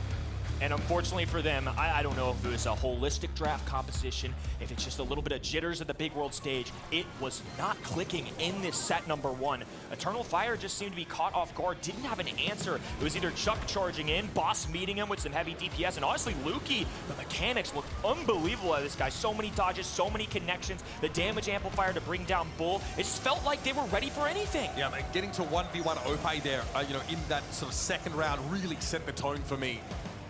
Building a lot of those hypercharges, guaranteeing marks against the Bull especially, really cutting down that durability. 462 DPS at 10 kills. Luki is on fire. Luki started the day off pretty cold. He was a little costly for his team in the opening set that they had in their first match of the day, but since then, he has been unreal. A pivotal part of this team's success. And the fact that a Bell has 462 DPS, that's insane. For a Bell? Yeah, I mean, the consistency that he's being able to put that damage out, especially given that Eternal Fire aren't grouping up to allow the Bell to get free bounce damage in between them. And the map control translating into those nest eggs being deployed makes it hard for someone like Ope to really get in anyone's face at all. All right, we're going to move on. Hard Rock Mine it is, and for Eternal Fire, they've just got on the stage. This is their first game. They aren't going to be given a lot of time to shake these jitters off. There's not a lot of room for error. I mean, especially in a best of 3, one bad draft, one bad set can cost you a day number 2. Eternal Fire obviously have this match and one more for the rest of the day, but Humble, with a winning set here, can secure themselves a guaranteed spot in our quarterfinals tomorrow. All right, Semantic wasting no time here and getting the Rico in hand. Big, very popular pick, rather, for EMEA. Saw Yogesh showcase it in that first game for SK Gaming against Elevate earlier on. Gus has been popular, especially when facilitating an individual brawler who wants to go aggressive, but again, Kenji's have been banned out here. Mo also banned by Eternal Fire. I like the Gus response. I think this is a good mid, and Rico on the other end, a heavy damage dealer. I feel like this is just kind of a textbook draft so far. I think we haven't got anything crazy yet. Obviously, we saw Bull last time. Chuck, specifically on Heist, obviously makes a lot of sense. But that's really the only other time we'll see him. Chester, though, this is an interesting choice considering there's been no tank yet. Maybe they just believe in this or want to prevent Humble from heading that direction. Obviously, Chester has gotten so much stronger since that star power made his first shot to 150% damage. Now, he can really nuke you down very quickly. If he can hit it, that is. Clancy here for Humble. So, once again, bringing that one into the fold alongside the Piper. There, folks, is your mid. You've got very oppressive side lanes here in the Rico and Clancy, providing Boss gets going. And then, of course, the Piper to lock it down through mid. I think Chester's a great mid-range brawler. Very powerful. Really hits very hard, but there are no matchups where he has a clear advantage. I think the Piper into the Gus as well. Honestly, going to be pretty solid, but a Sprout in return. This is clearly to mess with Rico, to mess with Piper, and obviously Clancy, maybe not traditionally seen as somebody that's countered by throwers, but he can't get over those walls. They don't have a wall break outside of a Piper super. This is either sneakily the greatest thing that Eternal Fire could have come up with, or it's going to be another bull pick for them like set one. Lukey also doesn't want to be using his super to break walls when that's his escape tool. Should Eternal Fire put pressure down on them? Last chance saloon for Eternal Fire. They must win this series. Otherwise, Humble will be through to day 2 in top seed. Sharpshooters taking off in the mid. Ope, a man to watch out for. Gonna be laning this Rico. I think that's wise. Even though Rico can get these bounce shots, if Ope can just get that opening super, get enough damage to kind of isolate Boss or put them in a spot where he's pushed back, it's really gonna help Eternal Fire claim some of these mid gyms. Yeah, Ope definitely needs to take some risks in order to do damage here, though. You see him stepping up, and that puts himself in harm's way. Boss wants to stick around. The super is devastating, and yep, those shots will bounce. Beautiful double kill for Boss. Oh, and now they've gotten a huge reveal in the mid here. There's only a single patch of grass left. Semantic still working on getting to tier 2, but Lukey and Boss tearing away the left-hand side. Hypercharge already available for Boss. Humble don't need Semantic to win that lane right now, with Boss looking so oppressive here. Hypercharge built up. Lukey as well wants to pressure Mebius away. Has that hypercharge as well for the extra base stats, and Gugu loses out on the right. This is looking grim for Eternal Fire, folks. Make no mistake. Lukey with the bounce away, even has more distance and a clearing from Clancy. Semantic putting in work. Ope just juggling the enemy brawler on the other side, and Lukey pinning and chilling out. Not even close here. Humble and EMEA's #1 seed are simply a game away from a day 2 at our World Finals. BWA Brawl Star rewards मिले? हाँ, मैंने भी claim नहीं करे, rewards तो मिल गए हैं already. 1000 का टारगेट है आज का, तो 1000 कंप्लीट हो चुके हैं, तो रिवॉर्ड्स तो ऑलरेडी मिल गए होंगे। तो जब गेम ओपन करूंगा तो रिवॉर्ड्स अपने आप हो जाएंगे, वो इनबॉक्स में आ जाएंगे।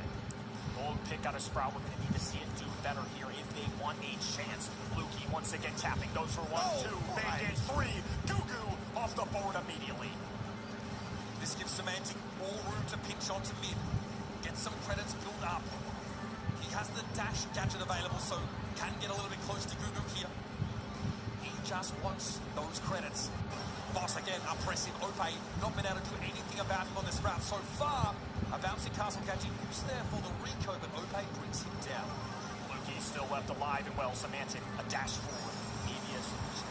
1K मैंने कर लिया, पर एक ही ड्रॉप मिला। वो धीरे धीरे अपडेट होगा। जो तुम्हारा गेम है ना, try to connect please station, ये धीरे धीरे कनेक्ट होगा, कोई दिक्कत नहीं होगी, मिल जाएंगे तुम्हें, मिलेंगे सारे के सारे, धीरे धीरे आएंगे वो।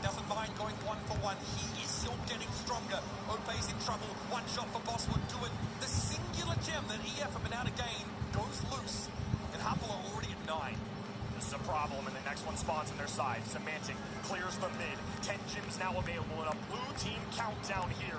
Humble counting down from 15. All they gotta do is hold the line. Lukey, nobody inside of him. Guys, जिसने तो स्ट्रीम लाइक नहीं करी, लाइक कर दो, चैनल पे नया सब्सक्राइब मार दो। रिकनेक्ट क्यों आ रहा है भाई लिखा हुआ है? भी हो गया क्या मैटर? पेड़ डाला भाई, एक तरफा match.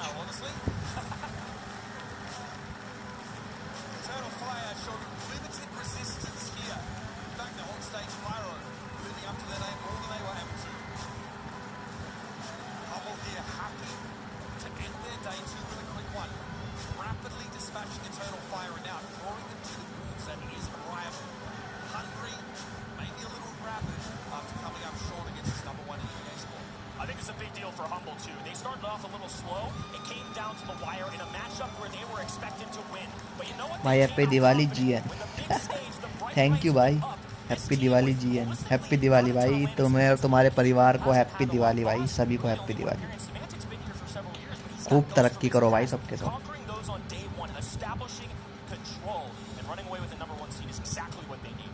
Here are your stats. Boss looked incredible. Ope tries to pick the Sprout and do a little bit of work with those hedges, but ultimately got clapped. Deadly Rico play here, and we talked about the first couple of picks of this draft. It felt like they were pretty standard, pretty straightforward. Safe mid Piper. Clancy a threat that only continues to get, Boss Lucky and the Rico. Very nicely done for Humble, and frankly, business as usual for this team that over the course of the year has showed the greatest consistency from their region. They'll take number 1 seed in this group, which means they take on a 2nd seed from Group B. Now, we don't know whether that's Pioneers or Totem Esports yet, neither of which promise to be easy matchups for them, but man, it's hard not to see them as one of the hot favourites in this tournament. And now Eternal Fire, questions raised, because the only team they have left today is Rival, who were so close to beating Humble, and Humble just decimated Fire. And they don't have a lot of time here. I mean, you get one little match or the best 2 of 3 to kind of recoup. And this is a team with a lot of fire, a lot of flair, a lot of emotions. That was something we did not see one time on that stage. I'm concerned for him. Muki as your MVP here, young player out of Germany, well-deserved Rookie of the Year last year, and was pretty incredible on the Bell especially. We loved to see that on that first map. Really insane damage numbers, like 450 DPS on a Bell, almost unheard of here. I get a feeling there's much more in this Humble team than we've even begun to see. They'll be put to the test. Make no mistake, when they come back tomorrow, of course, make it into the quarterfinals. Oh, buddy, I mean, that is a brutal showing. I barely got settled into this game, and Eternal Fire probably haven't had a chance to put on their stage legs either. And frankly, I'm worried for them. That rival matchup, I think they're going to be underdogs in that game. Let's recap our groups here. Obviously, Humble, of course, just took their final one of the day. Going to be a 2-0 lead. Now, Rival and Eternal Fire later on will be fighting for the number 2 seed. On the other end, Zeta Division at 1-1. That's definitely a scary one there, but they take care of business against LG. SK Gaming, of course, just earlier ago, secured 2-0, and now Elevate and Put Esports. Very shortly from now, we'll have an elimination match. Goodness. SK Gaming comfortably emerging from that group number 8, so it's do or die for either Elevate or Foot Esports. That is not a game you want to miss, and make sure you're checking it out on event.brawlstars.com, a place to watch along with us. Watch this stream, the B stream, and earn yourself some great in-game goodies. We'll be back with more action from the 2024 Brawl Stars World Finals live from Superfest after these messages.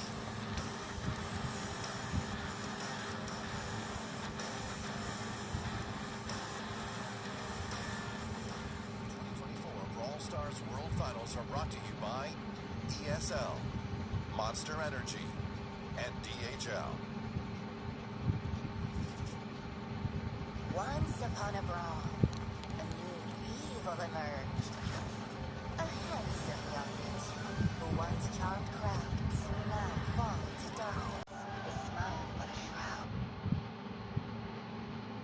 Obviously, but we will take a quick look at Pioneers as well.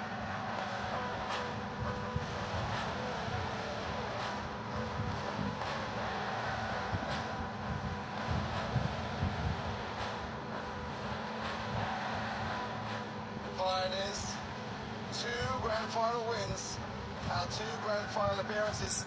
The number 2 seed in North America, looking today to make the number 1 seed going into day 2. They've looked really, really good for me as well. You've got to consider the fact as well, it's the second best first LAN. I mean, I'm so proud of that boy because like he's been competitive in the BSC since going back to like 2020 and even prior to that in 2019. But the first time I casted him was in 2020, and he has not quit. He stuck it out and deserves that place on the stage to draw our attention to the roster of Reply, Totem, Maru, Maori, and Chaos this year have done a fantastic job of making waves in this group. Can they secure the number 1 seed going into day 2? I mean, the thing is as well, the only gameplay we've got, to base these 2 teams off at World Finals is both of their matchups against Space Station Gaming, who did better. Pioneers. They did so much better. Reply Token took it all the way to the third and final set, and the third and final game in that as well to be able to defeat that. Their opponent, which did really give more resistance than we expected. But Pioneers, smooth sailing all the way through that. And it kind of has to make you think maybe Pioneers are potential. Well, let's see as the players start to gear up for their matchup. Certainly for Reply Totem, it's been the rocket a year. You know, 3 quarterfinals exits. Their grand finals win in May really did save them in that regard. But the LCQ brought them a lifeline. They really did excel. They didn't drop a set until the golden ticket match against Tribe Gaming, which went to a 3-2 scoreline. Take a look as well towards our predictions, which now after hearing you say that, Trav, I might be reconsidering somewhat a little bit here. Teddy might be onto a winner. Honestly, I was going to say Teddy's onto something here. After watching the gameplay today, genuinely, I think... Do your predictions are tie? I mean, this is crazy. I mean, honestly, at this point, I think it is pretty much 50-50. Although Teddy's got an incredibly good shout, I think the viewers might have the better one. I mean, you can't lose from a tie, can you, really? How often do we ever see that? And surely with the viewership today as well. I mean, Yogesh भाई सो जाओ अबे last match है बस ये होने वाला है ये भी खत्म a substantial figure to ये actually land the mark on a 50-50. I can't believe what I'm seeing. Absolutely crazy. But at the end of the day, you know, if I could switch my prediction now, I would. But I'm gonna have to stick with Reply Tone just because that's what I've said before stream. But as I keep on saying, looking at the gameplay today, Pioneers are leagues ahead. Incredible scenes, and here is that 50-50. It's so satisfying to see. Get your screenshot in right now, because who would have thought that we would see that going in to Pinball Dreams then? That's our first map of this first match. And the draft to follow, Philip already having what is a Bible of notes there. I mean, that is a big old thick book there. For one to match as well, the side of Reply Totem, it must be said. Let's see now. To lock in the band, Surge, the Mo, and the Rig of Pioneers. And a first draft of Kenji for Reply Totem. Who can play them? Larry, Laurie, as well as the Frank and the Clancy band out by Reply Totem. And back to Pioneers for a follow-up. I am upgrading Shelly. Nice. You're telling me? I don't get it. How does that slip through the band? Yeah, Reply Totem, they're obviously not going to ban it. They've got first pick. They're not going to ban Mo. They're not going to ban Kenji. They're going to pick whichever one gets let through. And in this case, Kenji's been let through. No matter how many counters you throw at that man now, he can still do something when Mo's off the table. मैं दुनिया में अकेला होऊंगा भाई जिसने free की जो शैली की हाइपर चार्ज क्लेम नहीं करी होगी.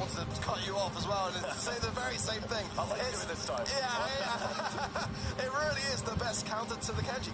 Maybe that's one of the reasons why teams are leaving it open, because if it is that first pick, then they've got the follow-up answer, and especially on a map like Pinball Dreams, you know, there are those kind of choke holds, especially in that mid area where a Twister can serve a great deal of good on the Gale Gadget side of things. But I mean, that might lead to a bit of a map opening opportunity as well to deflate some of that. So the Pioneers, though, definitely the best response to a Kenji, but they can't be feeling great about Kenji being on the other side of the field. But that's a pretty nice idea to add to the equation. Daryl going to come in for them, and am I going to say this? Am I kind of merging more towards Daryl over Kenji right now? I was afraid you were going to say that. I was afraid you were going to say just that. But Kenji, you know, no matter what it's against, it's always got some legs in the matchup. Yes, Gale, Daryl might be two of the better picks against it. But I need Pioneers to still prove to me that this Kenji was, you know, worthwhile letting slip through. Obviously, they had countermeasures for it. It's exactly what they brought in. But I still think it's going to be able to do a lot of work. White Totem bringing amazing. Along with a Kenji. I mean, how can it start? आज के पूरे day 1 में भाई साहब मेजी मैंने पहला pick देखा है भाई अब तक. Pretty wild right now, if you ask me. I mean, that's, I mean, it's not, no, actually, Joe, I'm going to take that back immediately. I'll tell you why. Because I was playing on ladder with Maori, and we ran into a lot of Kenji, and a lot of top comp skill in my rank 35. He was incredible with Macy. I mean, absolutely flawless with Macy. It's one of these brawlers that I was going to like question whether I should maybe just say something to him before the match. I just let him do his thing. And I'm glad that I did, because I was blown away by it. But, I mean, in this circumstance, I mean, I'm no Pioneers, Trav. I know that might be a surprise for you to hear, but, yeah, I'm not quite at their level. They are the best in the world for a reason. And Macy might not be the player there. It's not a bad pick. I mean, it might be to you. I think it's okay. But it certainly doesn't excite me nearly as much as what I'm seeing happening on the other side of the field. It's fine. Like, I'm not going to, you know, absolutely go into Reply Totem about picking Maisie. But at the same time, I'm liking what I'm seeing on Pioneer's side that little bit more. The Gale, the Daryl, and the Stim. It's just a very versatile comp. They've got pretty much all bases covered: the mobility, the assassin, and that defensive measure they need against the Kenji. So I like what Pioneers have got here. I'm just still very scared against that Kenji. Yeah, it's certainly safe to say that being sceptical is okay with these circumstances. As we go into the match now, as Maru going in onto Payne, and Payne obviously having a very good match up there. Able just to keep those dashes coming in and keeping himself on his feet. Taps there as well onto Maori on that right-hand side. Onto Kai Chaos. I mean, Payne is landing every single shot so far. Yeah, so much good work from Payne at the moment, but the rest of his team eventually going to be able to start doing something now. Second best is going to super. He takes a couple of heavy shots in the face from Chaos. He's trying to move this forward now, and Maru has the same idea too. The roll's beautiful from second best, traded out by Payne in the end, but Mori still dominating Pancolos on this side, and they haven't really got those matchups in. Yeah, they've probably both got a good matchup against Genji, but I still expect the Gale to be over there. Yeah, Maori really is looking for all this. Bruce Bear has provided a great deal of pushback potential. Sal second rolling in. Lovely gadget, the tar barrel as well, and the angle's beautiful. Some mathematician right there going on for sure, but the ball's loose. Maori's going to pick it up. He's going to be able to bait the shots from Payne. He'll up along the way and get the goal. A bit of a miss there for Pioneers. That was some fantastic play. They dropped the ball.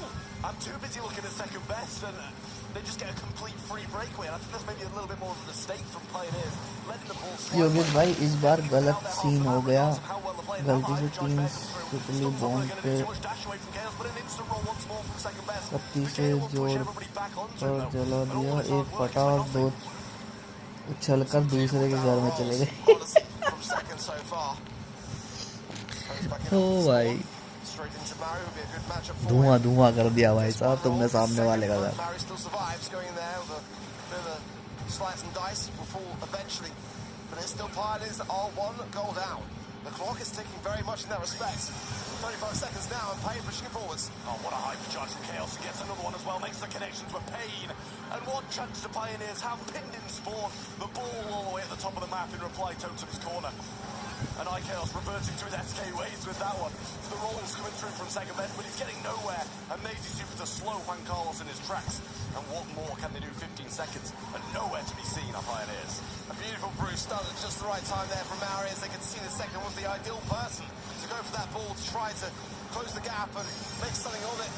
But the players don't playing it safe, and that's all you need to do under these kind of circumstances when you've got that early lead on the back of a mistake. Just relish it, keep the ball safe, out of harm's way, and just get that job done, get that game on the board to give yourself the momentum moving forwards in the set. ये last game है ना सही में कहीं पता चला मुझे ही लग रहा है ये लास्ट गेम है क्योंकि ए वाले का तो ए वाला तो सारा का सारा हो गया है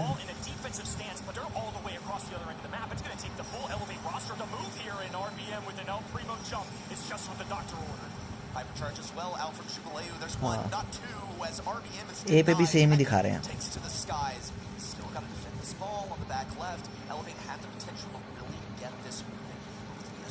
स्टैट ये लास्ट राउंड है आज के दिन का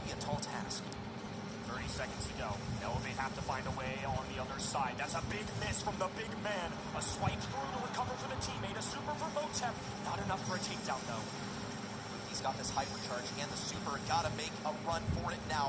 RBM with this super. Obviously looking for the back left corner. Attempts at denial from Jubileu and Pekka, and they get the kill. Zeus with a final Nina Bear out, but this one's already in the books. Foot Esports, the guardians of the ball in the back left corner. Get it done. It's game 1. SA starting out hot here. This one हो भाई साहब इसे क्या हो गया पैका को तो देख लो भाई 100 फुल खुंदस में योगेश भाई कहाँ से हो भाई यूपी से पैका को तो देख लो भाई साहब स्टेडियम फोड़ देगा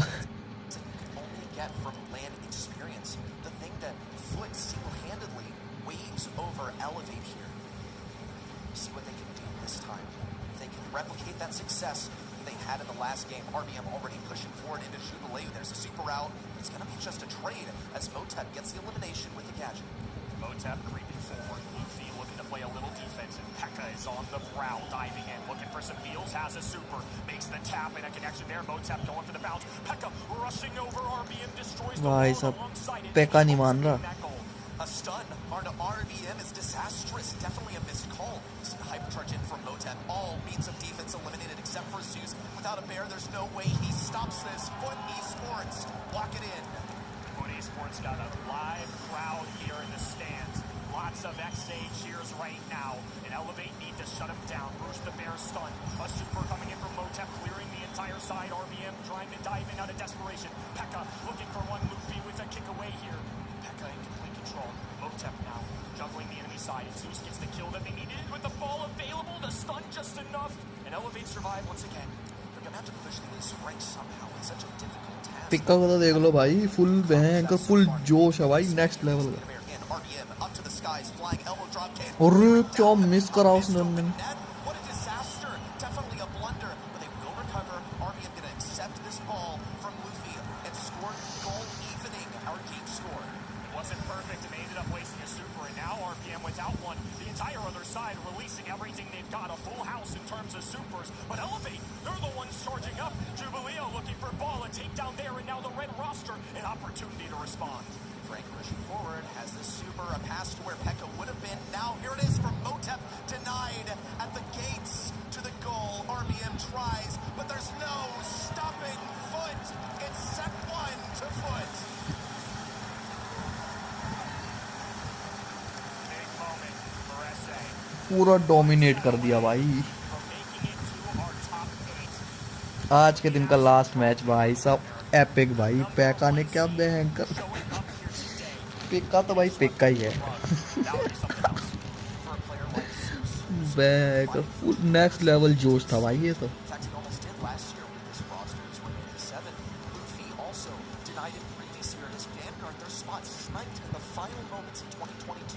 By Stamina Esports.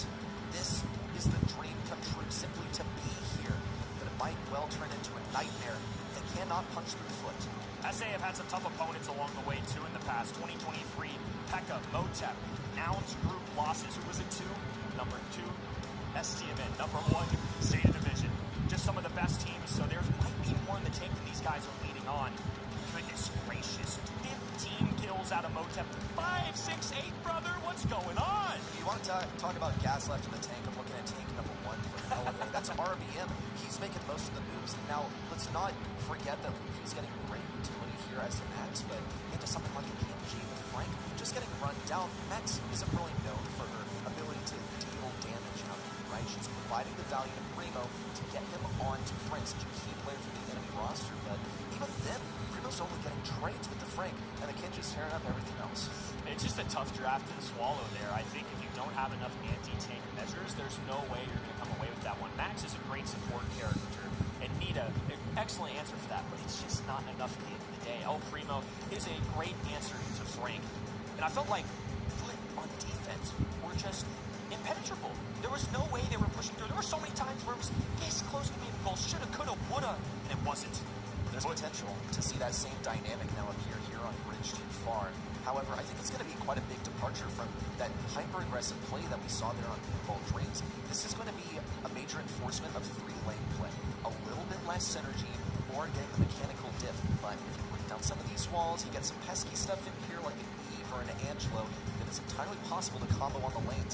And I look to Angelo ban on the side of Foot Esports to nullify that, but I still think Eve is definitely a major contender here.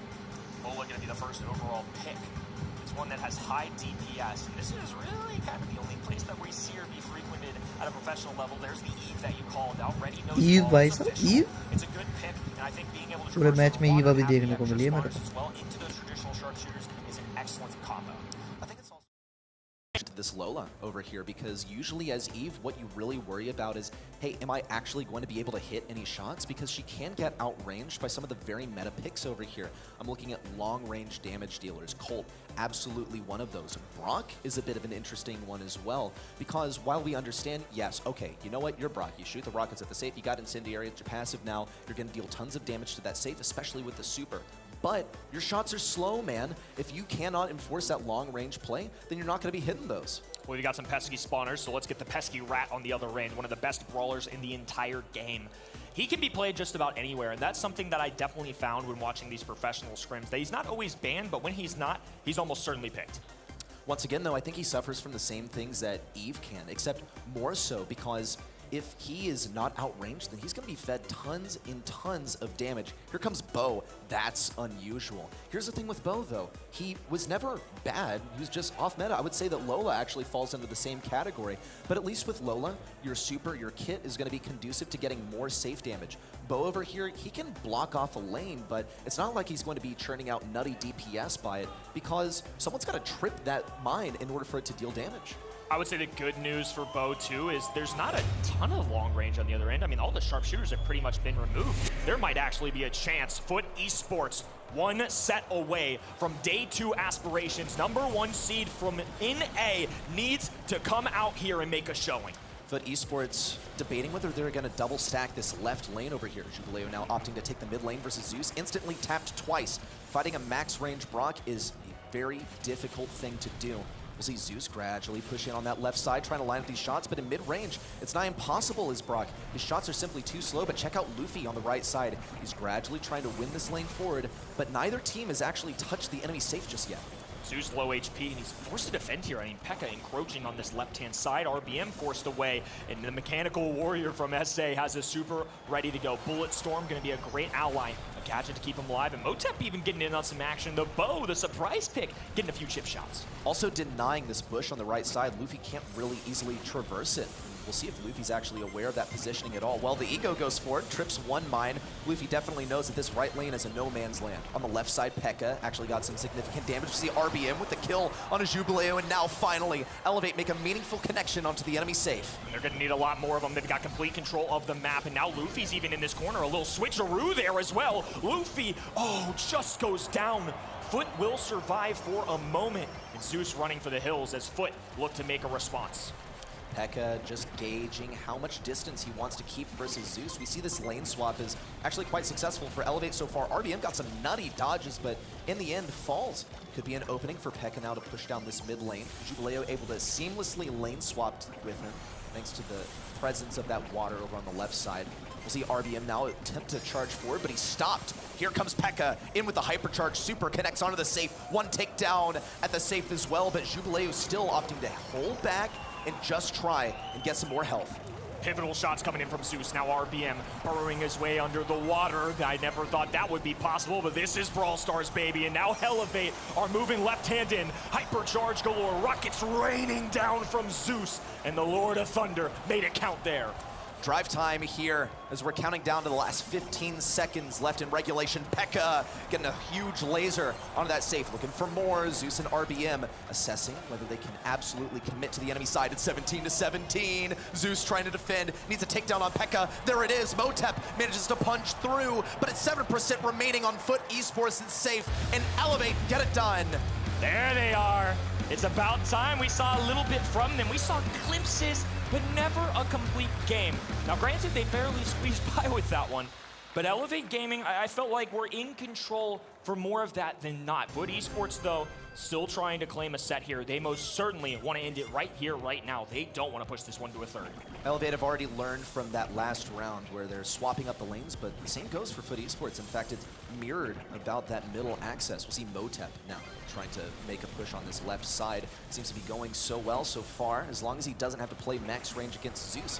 He's dropped down to just 500 health as he continues to heal. RBM also on low health. He's got great dodges, but he doesn't have much range to work with. Motep holding down the fort on the left-hand side. For somebody with such long range, Zeus really is having a hard time keep up here. Motep has plenty of HP to work with, and we saw it earlier. He dropped these mines in the grass, so there's no hiding spots available. Bo has honestly ended up being a great choke point and a way to move Zeus or the other brawlers where they want him to. Zeus decided to expend a gadget in order to, oh my gosh, Motep out here with the remote detonation of the mines, gets to lock in some damage on the safe. Now retreats back to the bushes for a safe retreat where he'll occupy this lane once again, but it's a big issue because he can't support this right side. Luffy and RBM are absolutely tearing through the safe. Red roster in the middle / left-hand side. A bullet storm necessary. It will get the elimination. They're forced to play defense. A major runaway in terms of damage, though. Some chip shots coming in from Foot. Bo has been putting in work on this left-hand side. Now they need P.E.K.K.A and Jubileo to do some extra, but RBM just moves to the other end. Now he's gonna have free access to the safe. He's got the tech too. He's on the exact corner of the safe to do 4,000 damage per shot. Just needs one more. Taken down by Pekka. The last life of Foot Esports in this set. They got to really commit to this push and keep Luffy from punching through on the right. That's going to be the responsibility of Eve. There's the takedown. Zeus, RBM, the Guardians of the safe. They need to stop this push in from Foot Esports, but it's not actually looking that bad for Foot at the moment. They're continuing this aggression forward and holding their ground. And they were forced to step on a mine. Bulletstorm coming through from Pekka. That's a super 5% separating these two teams. No room for error. Elevate want to extend the tripping of the mines, and RBM somehow survives it all. He's got a super. This has got to be it. There's a takedown on Pekka. Back in the regular form. Only down to 1%, but Luffy finishes it off. Set 2 to Elevate. North America putting in good work here. About time that Elevate show up on the main stage here, and now it's all evened out. In a best of 3, anything can happen. And to be honest with you, I really expected this to be pretty 50-50. Elevate have that lack of LAN experience, but Foot Esports, the #2 seed from the region, not flawless. I feel like SA haven't quite hit their ceiling at an international level, no real grand finals or anything at the world stage. So we're still kind of feeling everything out. Everybody's certainly delivering here. When we talk Foot, when we talk SA, we haven't seen them win a match when it comes to World Finals ever since 2021 when we saw INTZ make a run for it. But Foot Esports are here to play, and they are here to make a statement. They're the second to last life for SA in the World Finals. But Elevate. कोई बात नहीं, कोई बात नहीं. Foot Esports actually look quite good here. Honestly, I think the Bo pick absolutely cooked. And Motep managed to be an excellent chef. We saw him win the lane repeatedly. Only thing is, though, Luffy was still doing tons of damage. RBM, the team tank specialist, has dodges on lock. And once he gets on top of that safe, it is bad business. He was getting crazy damage, upwards of 4,000 damage per shot because of the Motec. The mid-season pickup, RBM, phenomenal work. 9 kills and clearly a damage dealer there. On the other end, the Eve pick worked out really well. 11 kills, 282. There was a lot to take from this. And honestly, I'll say it, the bow really wasn't that bad. Would I do that normally? Absolutely not. But given the matchups on the other side, I think that was a fair shout coming from these guys. I don't think we got to see really all of Bo's kit explored, though. Like, we touched on it. We got to see Tripwire activated and get a kill as a result, but you got 3 of those gadgets, man. I mean, surely you're hoping to get a bit more out of that. So we see the counterplay that we needed to see against the Bo, keep the range, we're aware of the mines. Usually Bo just comes out as a surprise because a team is not equipped with that intuition to report the location of the mines elsewhere. We saw some creative mine positioning. It wasn't enough. We see Foot trying to cook with this draft. Pick something unexpected, off meta. It worked to an extent. It needs to get them the win. It didn't quite do that. I mean, it was few percentage points. It was close the whole way through. And granted, those bow mines kind of covered those skinny lanes really well. That's one of the things that happens with Bridge Too Far. You've got water, which Neve could navigate. And then on the other end, you've got Bo, who can throw these mines down. You got nowhere to walk. They can kind of put you in tough positions where you're either going to get hit or you're tripping on a mine, or even better, I'll trip the mine myself. It's one of the things about Bridge Too Far is you have these super locked-in lanes that are only a few tiles wide. You don't have really much anywhere to go. The dodging is difficult. भाई ये बंदा cool लगता है मेरे को, जो अभी commentary में है ना बंदा बेन नाम है शायद. भाई ये बंदा मुझे कूल लगता है कसम से. Goldarm Gulch and Knockout in particular is such a nerve-wracking match point, match set kind of mapping mode. There's really no room for error. In Brawl Ball earlier, we saw insane defenses, you can make comebacks. This is a mode where every kill counts. If you go down early, if you make a bad play, if you're not hitting a gadget or a super you're supposed to hit, you could cost your team an entire set. Well, we see Foot Esports already going with the survivability. Being a sharpshooter, though, does have quite high health. That, plus he's able to defend himself in close range, which is more than you can ask for a lot of different sharpshooters. So he should be well equipped for the last stages of Knockout. We'll see how Elevate respond to this. Usually RT is a pretty neutral pick. You're not going to really go for something to counter it. Gene, pretty solid selection out here as well. You're able to nullify the effects of a thrower, potentially maybe a sprout that comes in at some point. You don't have to worry about that wall anymore. And he should also be able to afford the team some survivability thanks to Magic Puffs. Another safe pick as well. I don't think there's too many counters out there for either of these.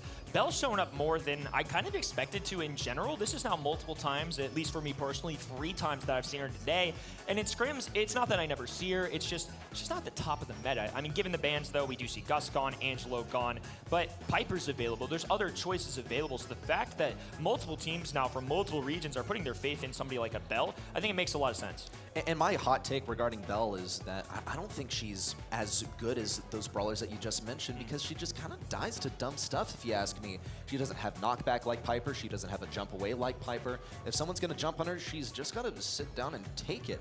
But she does have a star power that you can swap to, which can provide some utility there. If you run grounded, then you can prevent your enemy from reloading. But hey, if a Daryl's rolling on you, they're already using all 3 shots to kill you. So definitely one of those selections that leaves me scratching my head, let's say that. We'll see Tink across the way from Foot Esports. I think that could be a little weak to that Gene, especially with the pull unlock.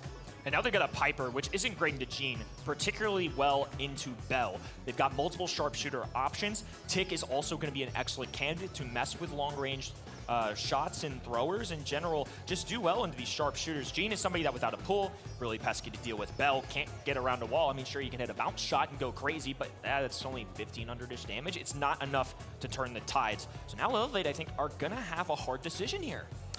How do you deal with this Piper? How do you make this comp work? I mean, you could go anti-Piper, you go the max route, that's what they decide to do. Okay, let's see it happen. We didn't see it work out so well when it came to Pinball Dreams earlier, but this is a much different game mode, okay?